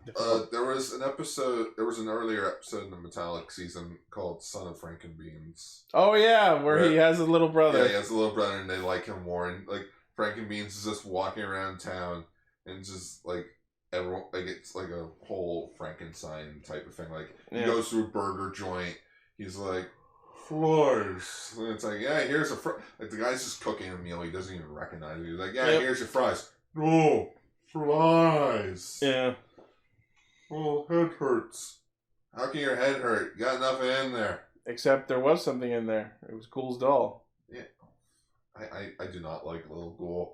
I did not like how she took up the majority of the subplots. Yeah. That's my wife, you son of a bitch! So, episode 34 is about the Doctor's newest experiment with the root of all evil! It was an actual root. That was a fantastic joke. Yeah. AKA, hey, we want to use the stock footage of B-Fighter Kabuto's finale. I figured that's what it was. Okay, chat. So you have a decision to make here. So we're gonna sell this right now. Oh. So does Monster Mother, which apparently that's what it's called, the one that hatched out of the egg? Yeah. It's called Monster Mother? Yeah. Even though it hatched out of an egg? Yeah. And did not mother anything? Yeah. So okay. What? Who does it look like more? Does it look more like Madame Woe, or does it look more like Queen Banshira? It looks like Queen Banshira. Should post pictures Queen of both. Queen Banshira was the post pictures of both. I did. I posted all 3. Oh.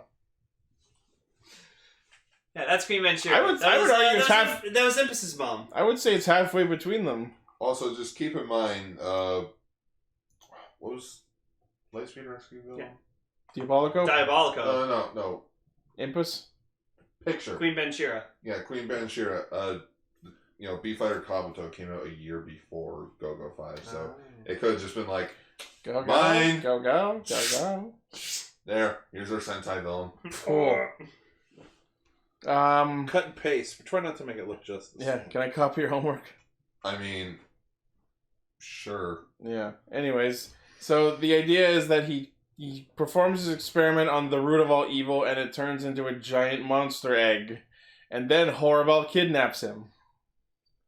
And I love that the first thing Nukus says when the Doctor and his big egg warp into their base, I say you haven't had breakfast yet! That's so random.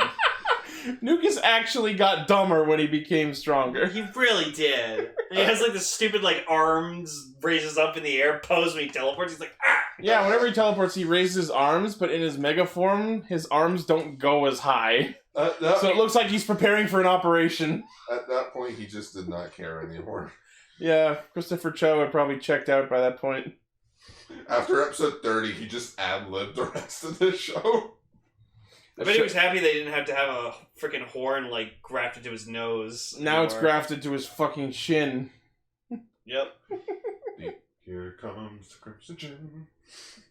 We also get to see that at some point between these episodes, the Beetleborgs got super forms or mega forms.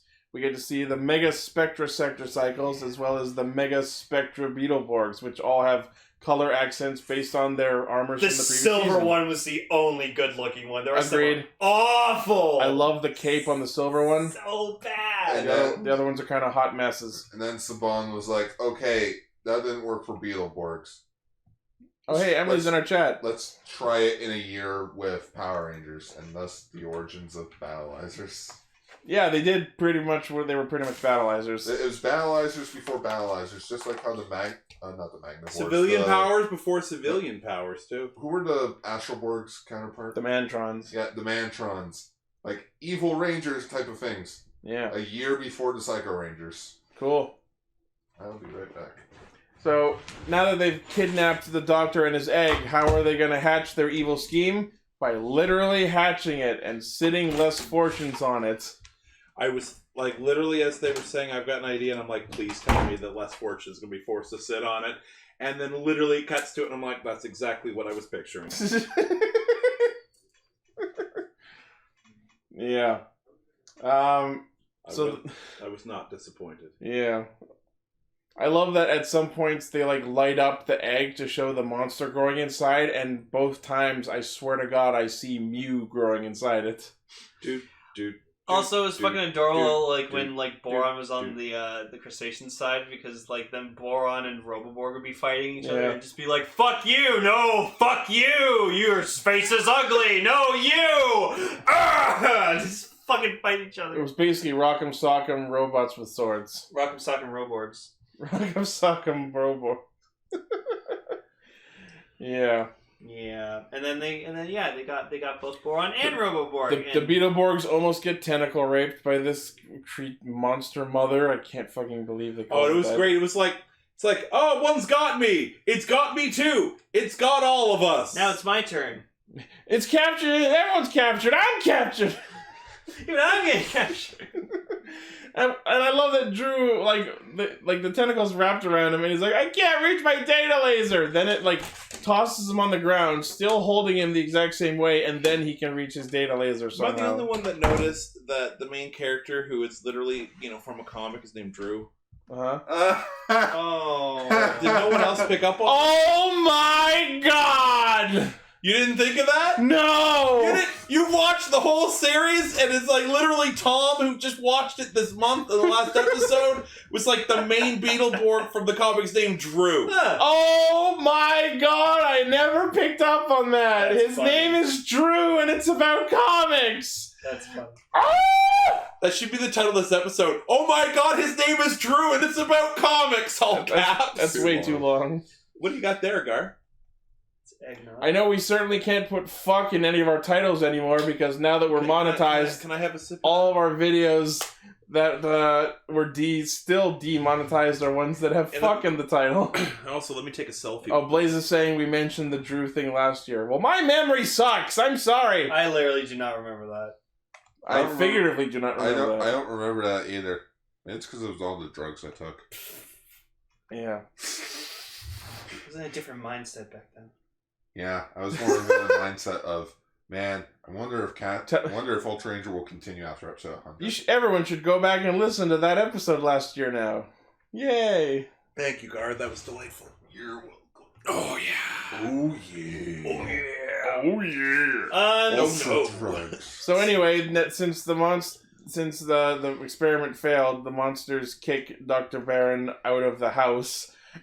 I think you've been of absolutely no use, so don't let the door hit you on the way And, out. Frankenbeans doesn't want to leave, but he's like, oh, I have to go back to my laboratory. That's where all my good experiments are that I can work on. I don't like you. Also, I hate you. That's why I brought you here. Did you learn anything from this last experiment? Yes, I learned that if you experiment with eggs, the yolk may be on you. I also love when it's like, get out. Yes, it's my fault he was taken. And then, like, Frankenstein's like, your fault. He's got a fucking axe. Oh, yeah. The Franken axe. I'm sorry. I like... There are better episodes with Dr. Baron von Frankenbeans. Oh, for sure. Like, for instance, his debut, all of them. His debut episode, The Bride of Frankenbeans episode. Yeah. Just, I thought you were going to leave me all of your fortune. I did. Hands her a fish. What's this? It's my fish. His name's Fortune. I'd take less fortune over that. Or just every time he shows up, just the thunderstorm that happens behind him. And then there really isn't much to add from the final episode. It just sort of the Roboborg and Boron team up to fight the giant reptilian monster, which may or may not be the same monster from the previous episode because it looks very similar. Probably the same footage. But like instead of using the suit that the American company got, it's the stock footage of Beat Fighter, so it looks way more terrifying. I like that in the final episode we see the reporter lady Bunny Bodell, who was in the first episode of Metallix. So it's kind of a weird way to bookend, especially when she says, "This is my last transmission." Also, like that the actor who plays Flabber is a cop at when it comes back from the commercial break. Yeah. Wait, is he one of the cops? That blonde cop dude who like gets mobbed by the people is clearly Billy Forrester. You can hear his voice. Is that actually Billy Forrester? Yeah, it sounded like him. I'm pretty sure it is. Yeah, it looks. That's like what him. I was thinking. I'm like, that looks like Flabber. That's the only time. It's not like Flabber the character. It's just his actor. But that's the only time we've seen him outside of the makeup. That should have been the joke. Drew and Joe's dad should have been Flabber. Oh, that would have been funny. Oh, that would have been amazing. Fuck! And then like they were like with Flabber, like, "Stay familiar, buddy." Like their dad had like left home, but then when they released Flabber, it was him, but he didn't want to tell them. He went out for cigarettes and never came back. No, went out for comics, never came back. Just steals Drew's wallet, sees the picture, and just takes on the form of his dad. Why are we getting so mature about a show about three typical average kids who love their comic books? Comic strips. Yeah, which comics. It's a fucking comic book. It says strips, so it can not rhyme with kids. So here's a weird thing. So they're all in the comic shop, which has a lineup out the door. People buying Beetleborgs, and Nano has like a wad full of cash in her hands. And all I kept thinking was like, holy shit, I hope this comic book speculators bubble never pops. And then I looked it up and for when the show ended, and the comic book speculators bubble broke 2 weeks after the show aired. For people like me who don't know what that is, can you explain? So basically... No, let me explain. I am an expert on this. Back when comics started to really hit mainstream, there were all these news stories about people finding, like, Action Comics #1 and selling it for, like, $4 million, or, like, early issues of Marvel and DC that sold for big tons of money. So everybody's kept going to their attics and trying to find these comics, and it became big business selling these comics. Big bad business? Exactly. So all of the, current, readers of comics were like, well, shit, we need to buy up more comics. These comics are going to be worth something someday. So, of course, Marvel and DC trying to make money, obviously, started restarting all their things, like starting number ones, having all these big milestones, like the death like, of Superman. Yeah, all of these things to try to kind of like make these like next hot item. But the thing is, the reason why those things are worth so much money is because there's so few of them. Like, people used to like literally read Superman #1 and then throw it in the garbage. All right, they were done with it. Exactly. So there's not a lot. But the whole thing is like a good example is X-Force #1. They made a huge deal about it. It had variant covers. It had like collector's cards in it. It was polybagged. Like yeah, the 90s were. You know what? And they were telling covers. you at the time, buy X-Force #1. It's gonna be worth money. You know what X-Force #1's worth right now? Fucking nothing. 10 cents. You want to know the funniest thing? But on Comixology, it was just free recently. Yeah. No, but here's the thing. You could download the book for free. I know. But here's the thing. I'm still wishing Comixology Unlimited would come to everybody's Canada. buying up these comics. All of these comics shops, which were like struggling in the 70s and 80s, are now making mean money. Comic shops are springing up everywhere. It's huge. But all of these people just buying all these comics. And the thing is, like, Marvel at one point couldn't print them fast enough, and they filled the inventory in all these stores. And then, as a lot of collectible things like Beanie Babies and all those things gets to a point where they're like, people start going, okay, I think we've reached the peak of what this is going to be, of this collecting thing. It's all downhill from here. Let's start trying to sell them. And then people realize that in a buyer's market, you can't sell anything. So all these people are trying to sell these X-Force #1s and finding out that nobody's buying. Like, everybody's, like on the secondary market. And then finally people are like, well, wait a minute, maybe Superman #1 was worth a lot of money because there's not many of them. So all of a sudden, the bottom dropped out. People stopped buying comics in that number, and all of a sudden these comic shops and Marvel, who had been producing and collecting so much inventory, now had all of this inventory that wouldn't sell. So all of a sudden, nobody's buying comics. And that's the end. And the thing is, they built it up so high that it crashed. DC luckily was owned by Warner Brothers, so Warner Brothers cut the losses, and they just made the imprint smaller. Marvel, which was its own company, had no fucking money. Was close to bankruptcy. And that started the whole thing. And that's why they sold Spider-Man and the X-Men. Spider-Man was selling, they were selling their movie rights. Yeah, so because they were hemorrhaging money. But the thing is, like, in the time where Beetleborgs was it was at the peak of the comic book speculators bubble, right before the crash. And the crash in the comic book is something that the comic book industry has still, 20 years later, not recovered from. Wow. Yeah. Like, still. And that's why Beetleborgs was cancelled. Yeah, Beetleborgs popped the comic spec. It was Mega Nukus and Horrible showing up in there. And these people are like, well, shit. Maybe I should just sell all my comics. And it's funny that we got Mega Nukus in these episodes we watched, because one of the things that we skipped over was, even though we saw Super Vylor, we skipped over Mega Vylor. I think I'm okay with not knowing. There was no big difference. But yeah, unfortunately... Did it look like a big stupid fish? Beetleborgs... With a nice white mask. Unfortunately, Beetleborgs did not gain a third season.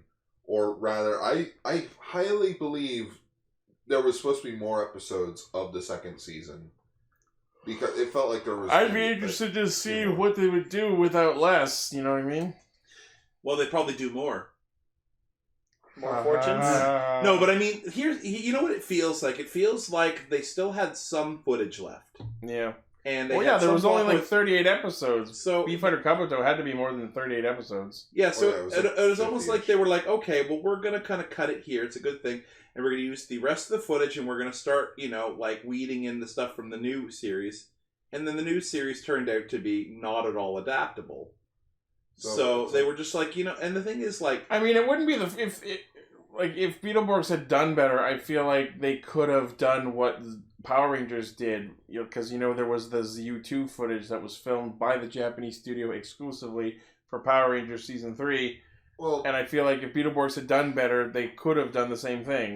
To be fair, when the ZU2 footage was made, that was when Power Rangers was making mega bucks. And I know, that's why I'm saying if Beetleborgs had done better, that could have been a possibility. Oh, well, the whole thing is they haven't done it since, because from what I've read, that cost them a fortune. Probably. And even if Beetleborgs was doing... Beetleborgs, like, even if it was doing better, it's still not worth it. And the thing is, like, you know what it likely was? It was probably something boring. Like, they're just like... Something boron? Yeah, exactly. No, but it's probably like they're sitting there, they've got, some episodes in the can. One of their child actors is literally, like, way too old looking to play. Roland? Yeah. Roland. And either of Roland the... has definitely, like, went through puberty. God. And either of the other ones are about to hit that anyway, that as well. It's to the point where they actively try to make Roland crouch down in shots so that he's level with the others. So you know what it probably is. It's like, okay, so what we'd have to replace at least one of the actors. We don't have a lot of suit footage next, and the new show is not compatible, so we have no new Japanese footage coming in. And they're probably like, you know what? We've hit the peak of this. Let's just cut it now. Yeah. Let's cut it while it's high. Let's, we've done what we're going to do. We've sold the toys we're going to sell. We got enough we got enough episodes for syndication. Exactly. That's very likely what it was. Just we got enough episodes for syndication? Sometimes when a show gets canceled, it's not that it's bad or anything happens. Sometimes they're just like, I think we're done. Sure.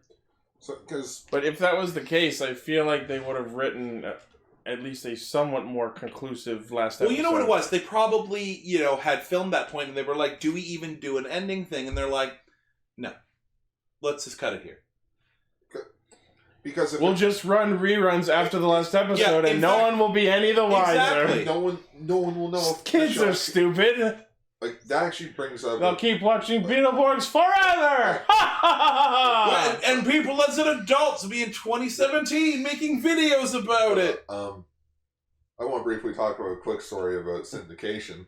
So when I was like 5 or 6, when I got syndicated, I mean, there's 100 episodes of Ultra Ranger, we could do syndication. I was born without a face. But I got into Power Rangers through Power Rangers Wild Force reruns on the Family Channel. And they never aired the second part of the finale. So, it legit, the last episode would always be the Rangers losing everything and the Animarium crashing into Turtle Cove. There's your lesson, you lose. And then next episode, oh hey, I found a power animal. It's the elephant. They would restart from all the way back there. They would never air the finale. What assholes! But they'll air the first episode, but not the other. Welcome to me with Forever Red. I was like, next episode, all right, Forever Red. Start Wild Force from the beginning. Fuck! And then when I finally got to see Forever Red, I was like, yes. It's crazy the fact that like just. And yeah, like Power Rangers wasn't really doing good either, so it was like, you know what? Let's just put all of our money towards In Space. Because that was meant to be the final season of Power Rangers. And so ironically, that saved the brand. That was the good choice. Yeah, so it's like, so chances are it was like, okay, so instead of wasting money on Beetleborgs and trying to make new footage for that, let's put the money that we were going to put to it into Power Rangers. Now, you got to think, okay, like we're sitting here in 2019 where Saban's Power Rangers has like, what, a 30-year legacy. Almost a 30-year legacy, yeah. And we're looking at it as not as something that's a brand. Mm-hmm. Whereas they're sitting back there, they've got, like, Saban, he's got his Power Rangers, he's got his VR Troopers, he's got Turbo and Zeo, and Beetleborgs, that almost counts. That doesn't count. No, but he's sitting here going, is this the end of this? Is this the end of American tokusatsu? And he didn't know. He didn't know that the fans were going to come back to it, because at that point, that was the first time the fans had kind of grown out of it. Mm-hmm. And the thing is, I was fucking huge on Mighty Morphin and into Zeo, but then I was like, I'm on to other things. I'm on to, like, ironically, I'm on to comics. Like, I was, like, deep into Spawn at that time. Spawn's a good comic. Oh, Spawn's a great comic. But I mean, like, he probably thought, like, maybe I'm on to the next thing. Maybe this is it. So it doesn't... I'm off to battle aliens on a faraway planet. No, he died on the way to his home planet. It sounds like a good movie. Yeah. Planet of Egypt. No, but I mean, like he thought that this might be the end. Like he'd been working on it for what, like 6 or 7 years at that point. Well, not even that. He wanted to do Power Rangers in the '80s. So think of it. Yeah. He spent an entire decade trying to get Power Ranger, like trying to get like Sentai over. He the did US, what Stan Lee couldn't. Yeah, he did what Stan Lee couldn't. Stan Lee wanted to bring Sun Vulcan over. Yeah. As a Saturday morning cartoon. And he sold them fucking Spider-Man to get that done. Wow. But and just couldn't. They just but couldn't I mean, like, he was probly thinking, like, I've done it. I got what else am I gonna do? He's also probably thinking that I got my money. Haim Saban may be a fucking bastard, but it's thanks to him that some of us are who we are. Yeah.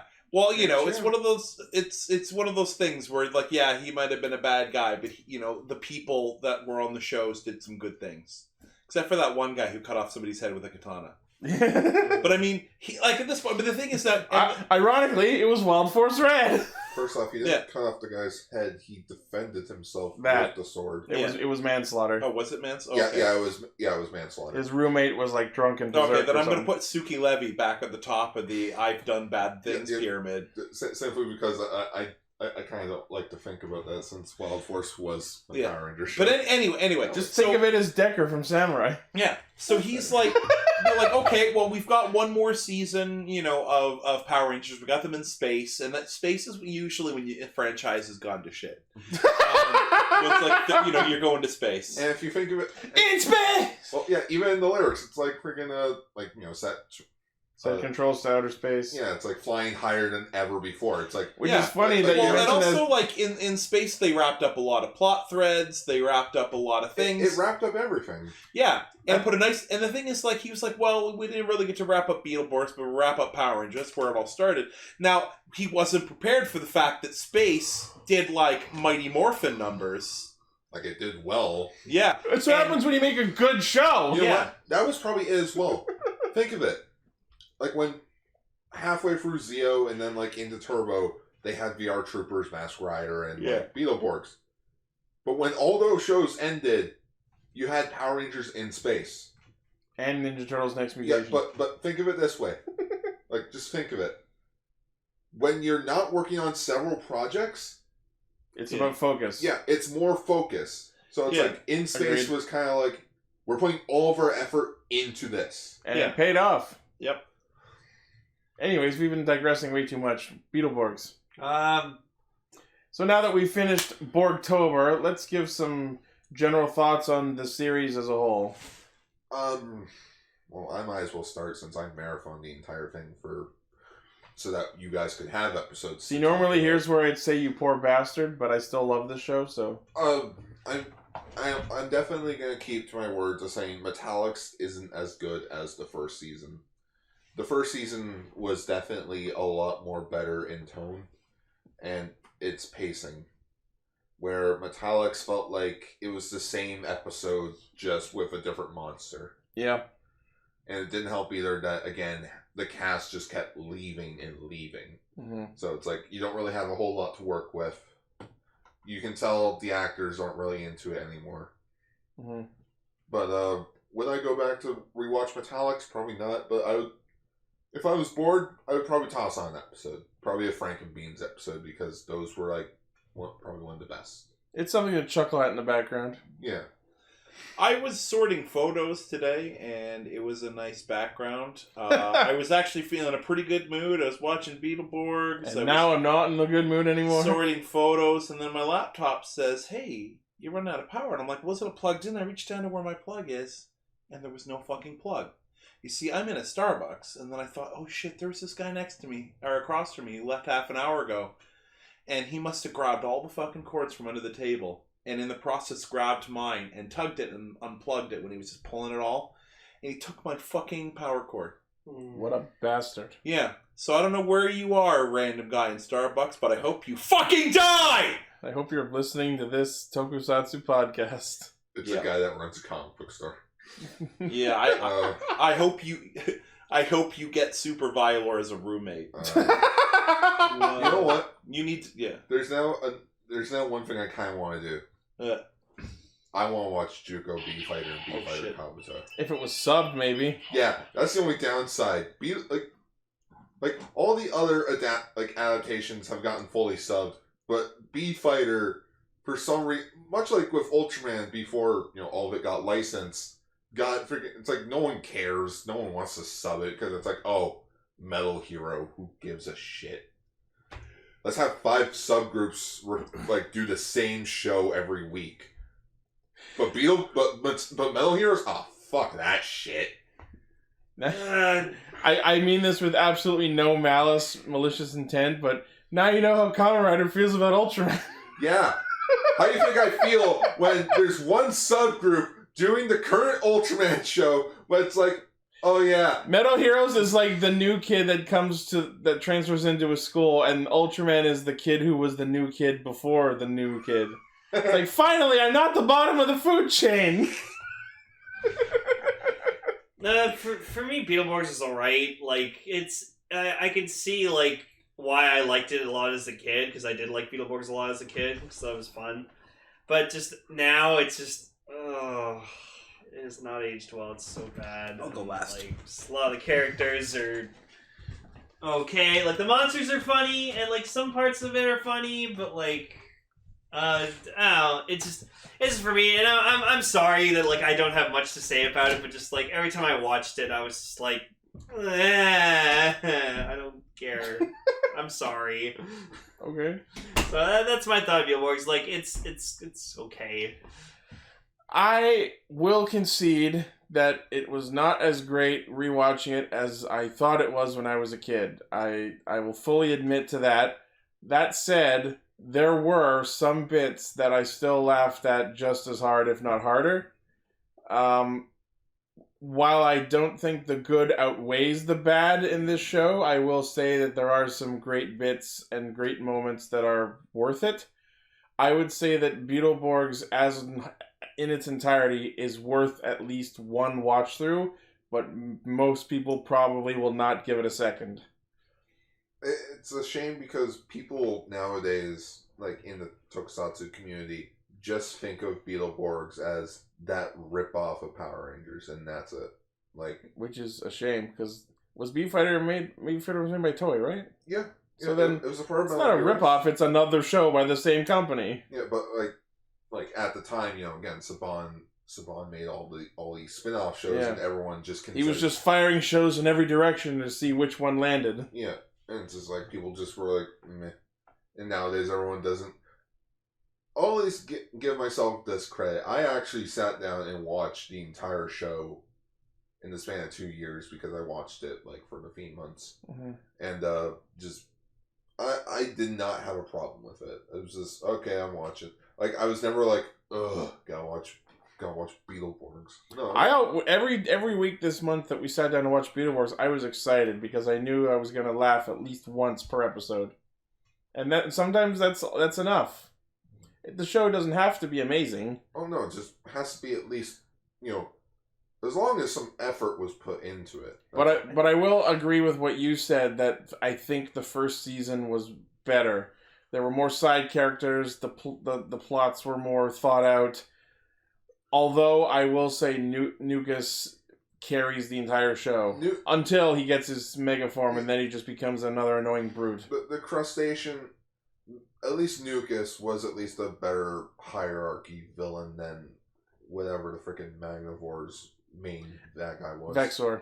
Exactly. Although at least that's how bad he was. At least Jara, Noxic, and Typhus had a Team Rocket charm to them. Yeah, like they were entertaining where the crustaceans they had their thing, but they were slow talking, accented, and annoying, and didn't really accomplish anything that didn't immediately get undone. Like think of it. What did Vylor actually do? He dug up an astral coin. Then Dragonborg stole it. You know what it is for me? He left it unattended! I just realized why Beetleborgs doesn't work for me now. There's too much happening all on screen all at once. Really? I would say there isn't enough happening. No, hear me out.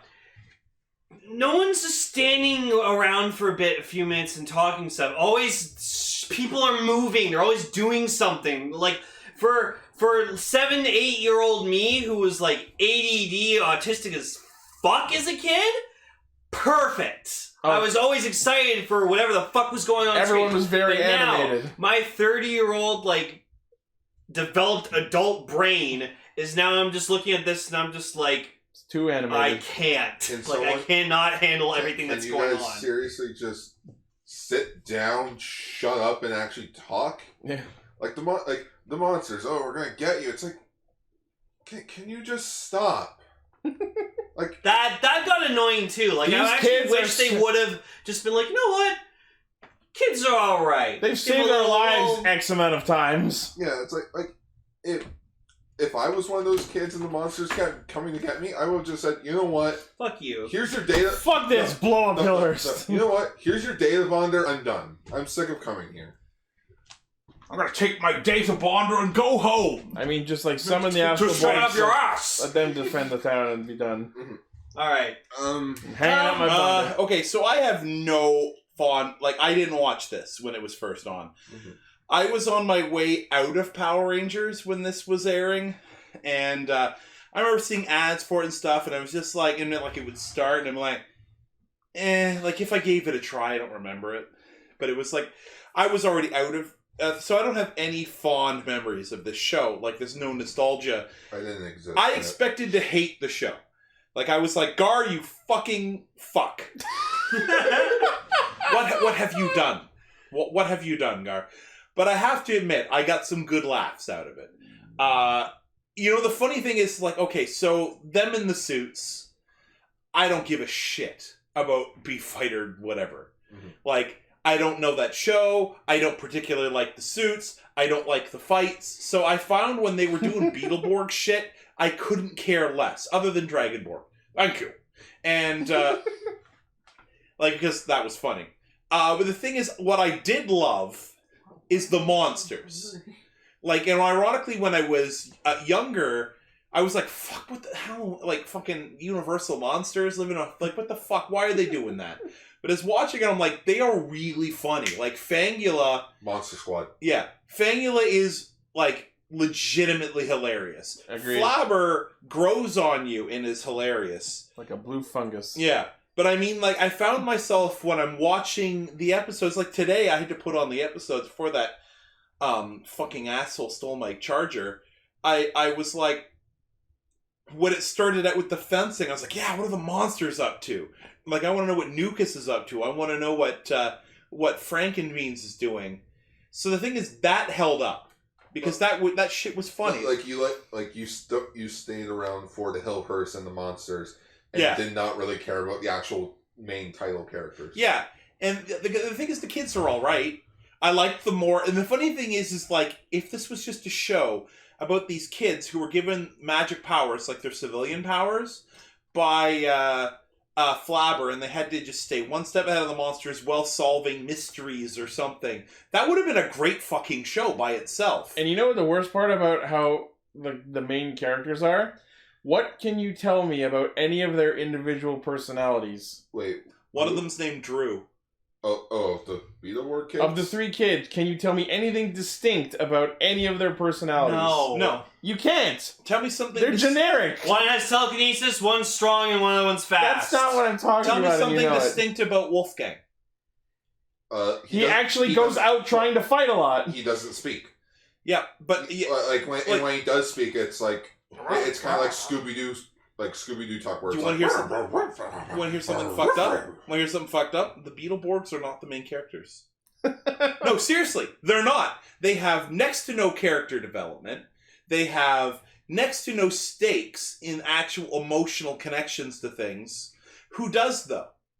Who does have character? The monsters. The monsters are the main characters. The kids are literally there to protect the monsters.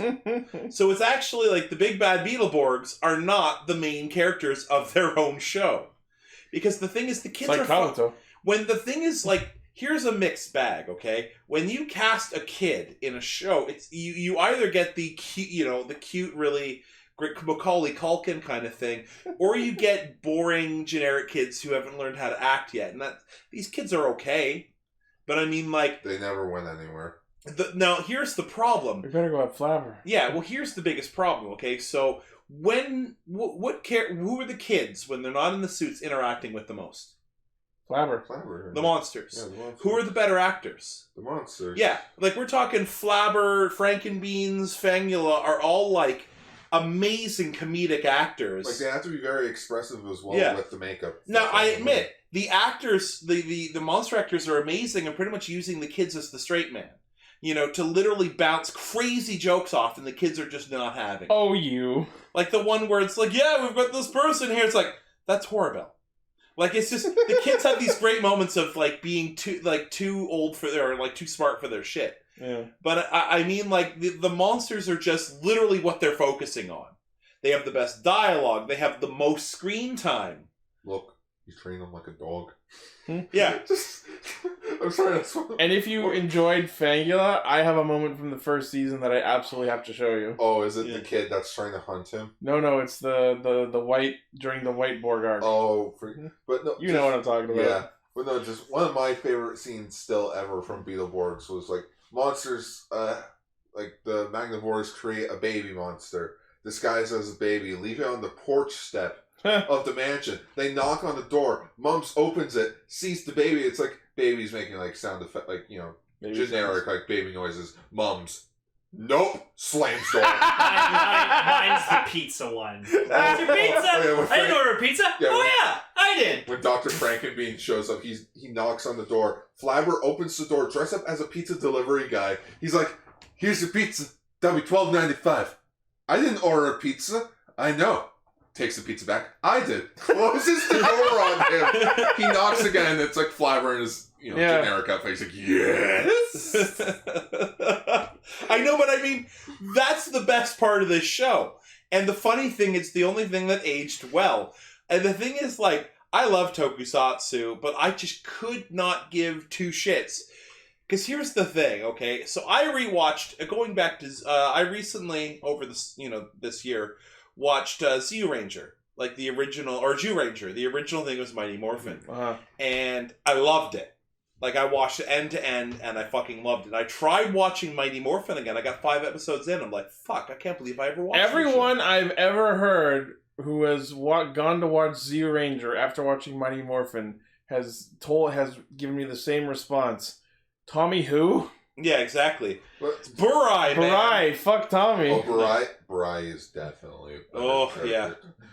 Definitely. Yeah, I know. No, but here's the thing. Okay, so the tokusatsu stuff is timeless. It's you can watch it. It's still good. The problem is the adaptation is very 90s. And what I hate, and they don't do it anymore. I was watching some Beast Morphers on Netflix, and they don't do it. Which is just basically just throw a lot of dialogue. It's like how about this? Yeah, now it's my turn. Oh, I'm gonna get you in your dreams. Like, just the back and forth. And I'm just like, they don't have to say something pithy every time the head moves. There was honestly one line that I've only seen the first 2 episodes of Beast Morphers. And so far, one of the best lines I heard was the Blue Ranger going up to the Yellow one and be like, "I'm going to obliterate you." And he just starts shooting.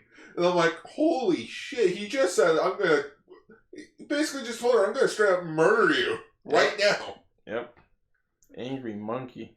But I mean, like, what a monkey. I don't know. Well, like, the thing is, like, I grew out of the Haim Sabin 90s Power Rangers thing. And I don't think I can ever go back. Like, I remember we were watching that Green with Envy. Some of us never left. Oh, no, I mean, sorry. What were we watching? There was, like, episodes that we watched recently. The wedding? The wedding, yeah. And I was just watching it, I was like, and the funny thing is, ironically, the only stuff I enjoyed out of that episode was the monster stuff with Robert Axelrod. The rest of it, I was like, oh, this is painful to watch. Maybe that's what Saban knew. Yeah. It's like, you know what, the human actors may not be good, but at least, like, all the voice actors of the monsters brought in, like, something good. I don't fault Haim Sabin at all. Suki Levy can rot in hell. But Haim Sabin, he knew what he had to do, because Stan Lee was like, hey, look at this fucking show. We should put this on TV. People were like, no. Whereas Haim Sabin's like, I need to sell this. I need to sell this to the kids of America and Canada right now. And he packaged it in a way that not only got on television, became an international mega hit. Like, he made millions of dollars, and the actors made some dollars. Significantly less dollars. Best quote from Austin St. John ever. I could have been working at McDonald's flipping burgers and gotten the same paycheck. Yeah. Well, and he even said, well, remember when Rocky came, the guy who played Rocky, he's like, okay, here's what we're going to do. We're going to make a lot of money. You're going to make a little money, but you're going to be famous. You want to do it. I mean, he was right. Yeah. Like but, that's the only down. It's still a thing. Yeah. That's but I mean, Haim Sabin, and I don't know, I think Hasbro's running it now. Is he even fucking doing it now? Haim Sabin still makes some money, but he's no longer. No, but in he's charge. like producer or something. He is no longer in charge of anything. Yeah, so he's probably like his company's actually shut down. Yeah, so he's probably like, you know, they phone him, you know, once, and like he saw like, here's your royalty. He saw a Beast Morpher once. Yeah, but I mean, he did it, like, you know, and there's all these great stories about like him going to meet with the Toei people, and they thought, you know, he's just some fucking, you know, white dude. What the fuck? And he sang the theme to Jetman to him, which is not hard. Half the lyrics are Jetman. Yeah. But I mean, think of it this way: Saban himself negotiated with Toei, with Shout Factory, be like, "All right, I want to put Super Sentai on DVD in the West." Yeah, and it's like, oh, you mean like Power Rangers? No, you know how you gave me the rights to the Sentai shows? I want to put that show on DVD. Okay. But now it's like Hasbro's like, oh, we kind of want more money. Yeah, but I mean, this is Beetleborgs, Mighty Morphin, Zeo, Turbo. This is the show that the time and the audience wanted. And he did the best he could. And the thing is, you can look back at it going like, oh man, like, you know, there's so many shots where they're reusing footage and they're making all these mistakes and this joke doesn't land or whatever. It's like this is a guy who was doing a thing that he didn't know nobody had done shit like this before. People just did like really lazy double. This is when anime didn't match the lip flaps. Like, this is like not Speed Racer bad, but like, yeah, Sailor Moon type. Early Sailor Moon, yeah. Your mother's locked up in the basement. Yeah. Japanese version. I killed your mother. So this is like the end of the golden age of Power Rangers. And I count Beetleborgs, I count Mystic Knights, I count all of those things as Power Rangers in the sake of what I'm talking about, which is the era of what he was doing. So it's the golden age of Power Rangers. Now this other age, and right now we're in like the second renaissance of it, because Beast Morpher is fucking amazing. But I mean, like, back then, this is it. This is the end of the first age. The first age of Power Ranger kind. Because even Lost Galaxy was a new start. Yeah. But I mean... And then that started the second age. Yeah. That ended with Wild Force, and Disney is like third age. Yeah. So if you look at it this way, this is... It's a moment in time. And the thing is, the only way that I was really able to enjoy it is to think of it as what it is, and which is it's that moment in time recorded.